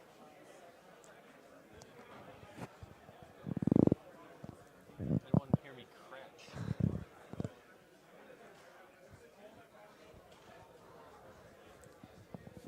I don't really know what Jake can do here. This is a tough one. This is a doozy. This is a really close game. This is a brain hurter. Yeah, I don't know what I would do in Jake's situation. You've got at maximum 1 round left. Yes. Yeah. Following this because we're on 6. So I think Zerial's got to go here and kill this guy. Yep. I think the Angel has to walk over here and stab her. I think Saren comes down here and tries to spell him to death, which is probably pretty unlikely camping 4. He took damage earlier, though. He took damage, and she's got blight. She's got the. You can't spend blight focus. Field. Yep. You can't spend focus. Yep. So. And then I think the Throne. Well, the Throne actually is only speed 5. Yes. Yeah, so the Throne can't run to the other zone, so that's a losing proposition. So my plan doesn't work immediately. So I guess this guy's got to go here. He's got to kill her. Well, I mean, you don't have to kill this witch, right? You don't have to. But, like, this witch All right, so here we go. So will have absolutely lived the dream if she survives this somehow. And then this guy can run to the zone. Like, I think that's – but, oh, man, that's so bad, though. It's so bad. All right. So starts by trying to cripple the movement. Misses. Buys an attack. 4s are Hits. hard. I agree. Yep, so that's a precision strike going on here from Zerial. Just carving out that column 2. Jake's dice are not cooperating here. They are not. Not in the least. If Zerial doesn't kill this guy, I'm not sure Jake really has a prey here. Or a prey? A prayer? A plan. A prayer? Plan? Prayer? A wing. Yeah. There we go. A prayer and a plan rolled into one. A prayer. No, that's the Angelus. This is Zerial. Well, no, we have but different sound for Zerial. at this point, the prayer wing stands on the Angelius. Fair enough. All right, so now the Throne's going to activate and kill that You guy are a wing prayer. and the witch.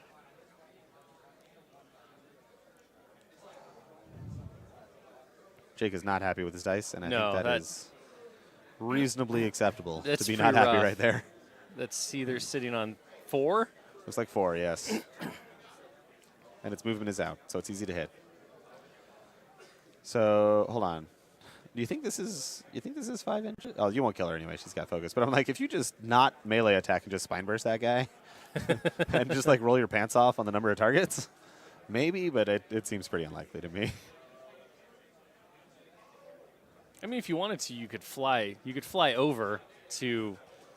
Yeah, you could like hop over to Yeah, here. just hop over so that you can. You would take this free strike. ensure that you can do that. This sweet POW I 7 think free I'd strike. take the free strike, Pagani. I feel okay with that. If the throne dies due to trip 6s, it was always meant to be. Because yeah, it's got 3 hit points, right? 4. 4. Because what? That's dice off 13. You need a 17 to kill. Ooh, that would be an exciting conclusion. That would be this your game. dream. The witch not only runs forward with her stabby knife, she manages to somehow gut the thing as it flies over her head.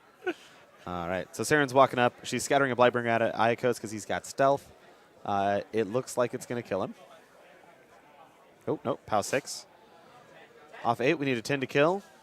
Iacos is down.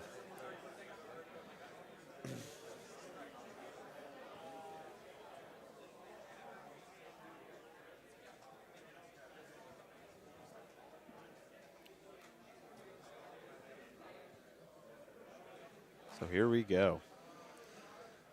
Looks like Jake right. will be scoring his point up to 4. There's too many wings in the way. Okay. This looks like the Angelus is going to walk up. Armor pierce the witch. Okay, Here we go. let's do this. Got it, no problem. That Let's witch see to boost is the damage. gonna explode. You got focus, Jeremy. Okay. Yeah, it's enough to overkill her through the overboost. It also looks like Jake's going to go over on Fury this turn, so he's going to have to Frenzy next turn. That's another one of those things that's super duper risky.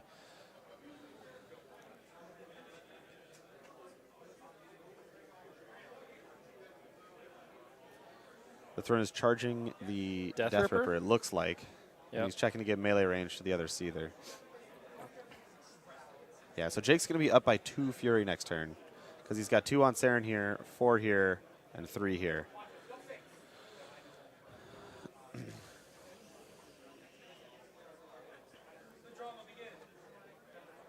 So 7 points to 5.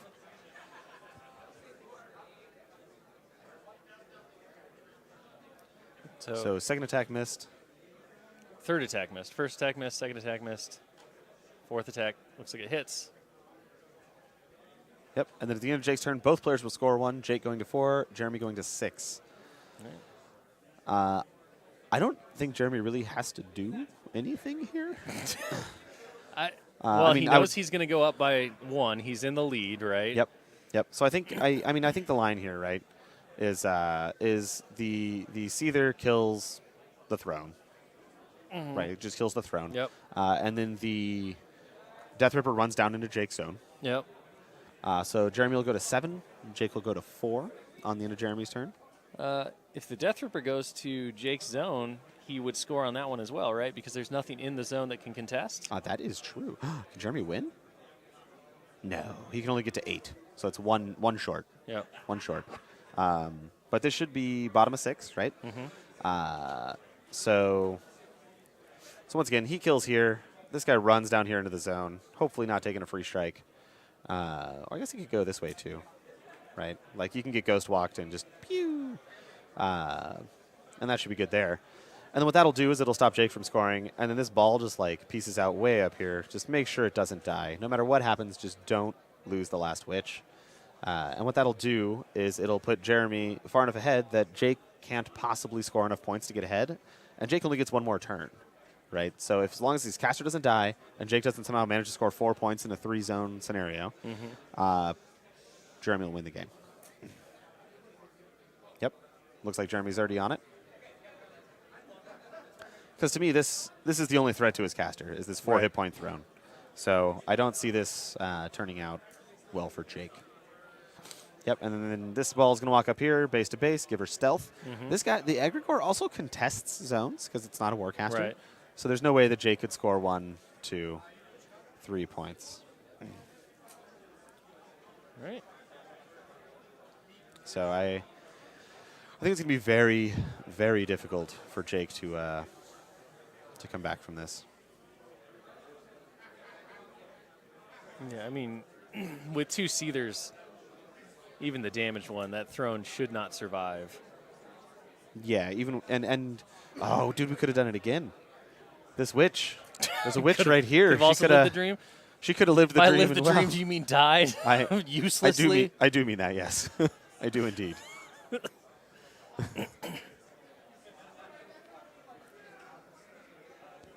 So this is looking very good for Jeremy here. He's making the right plays. If some horrendous set of dice, good God, never mind. If some horrendous set of dice had come out there and he didn't kill that guy with either of those Seethers, I think this game is still on. But now that that's destroyed, oh man, this is going to be very hard. I mean, what's Jake's best play here, right? Is it run this angel to engage both of them, and then Zuriel runs, and you try and channel at the ball and kill it? Well, it's got 4 focus.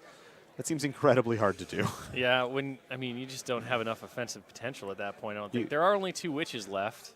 Sure.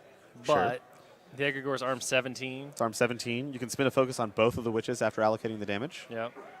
So you can remove 10 damage with 2 focus per attack. Seems very unlikely. Yep. Very, very unlikely for this to work out here. Jeremy's making sure he's outside of threat ranges here. He's playing it careful. He's got the time on his clock. There's no reason to go quickly right now. I really like this careful planned play from Jeremy.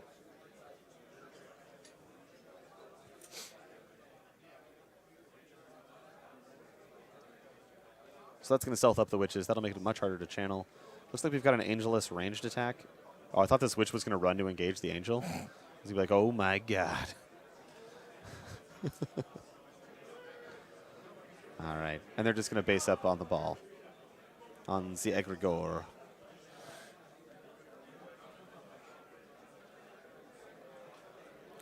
All right. Here we go.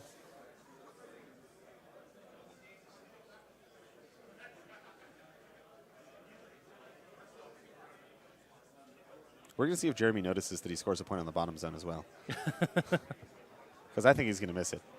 Oh, the last loneliest Bloodgorger. Oh, no, he got them both. Jeremy's going to go up to 8 points. Jake is going to stay at 4. Here we go. We got this frenzy check. It is super important that this angel does not frenzy. He passes the frenzy check. That is a great start. We got our industrious judge back here, AK, with his beautiful top hat.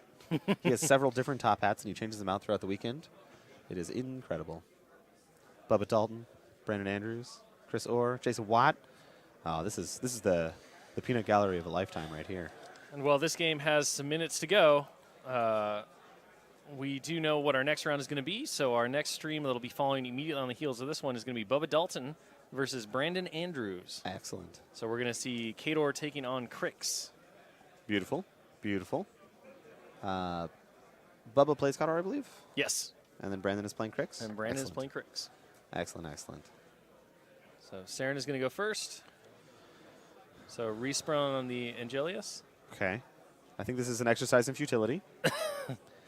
Saren is charging. Saren's charging the Bone Jack. She hits. She is POW 7. POW 7. So that's good. So all of the witches with their daggers getting in there today. Yep. Yep. No, This she's is the POW way 8. the word works. She's POW 8. Jake's checking it. This is how often this comes up here.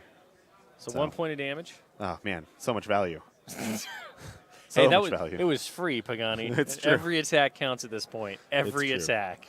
You know, at this point, Jake probably even has a hard time contesting the bottom zone. He's only got 2 models left. So if it doesn't involve a caster kill, I don't think Jake is possible to win this game. And the Coven are in a very, very safe position right now. So Jake just looks like he's going for army points destroyed at the moment. We got a judge clock coming gets in. Pause. Jake's trying to see if he can get reach on both of those models with his Angelus. Or Zuriel, I'm sorry.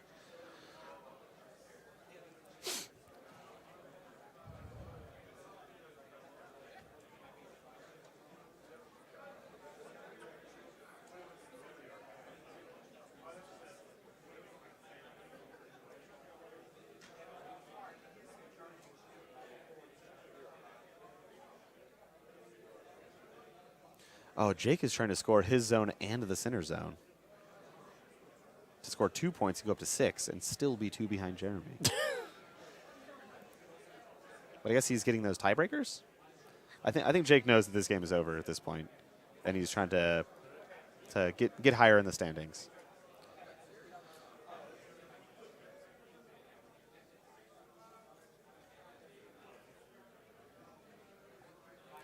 The real question is the last Blood Gorger the loneliest Blood Gorger in the zone? This is the important question. It looks very close, but I see a little bit of the white right there. You can see the white on it, so it doesn't look like it.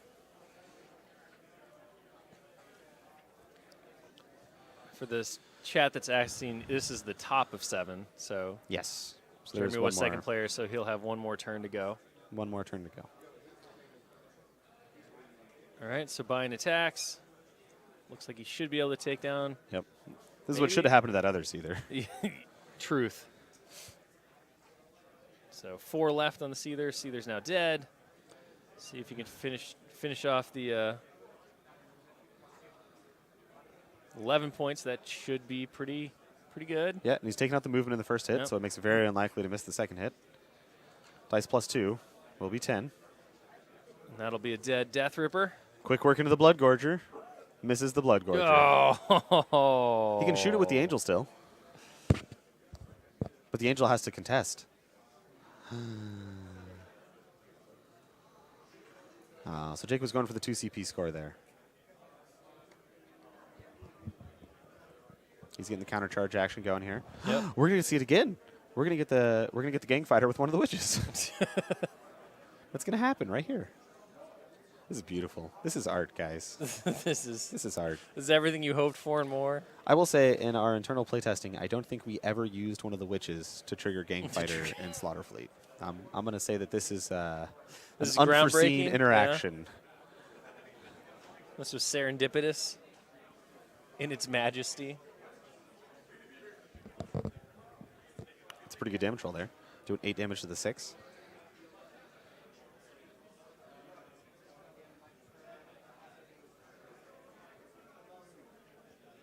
So Jake's going to go to 5 CPs here. Jeremy will score none.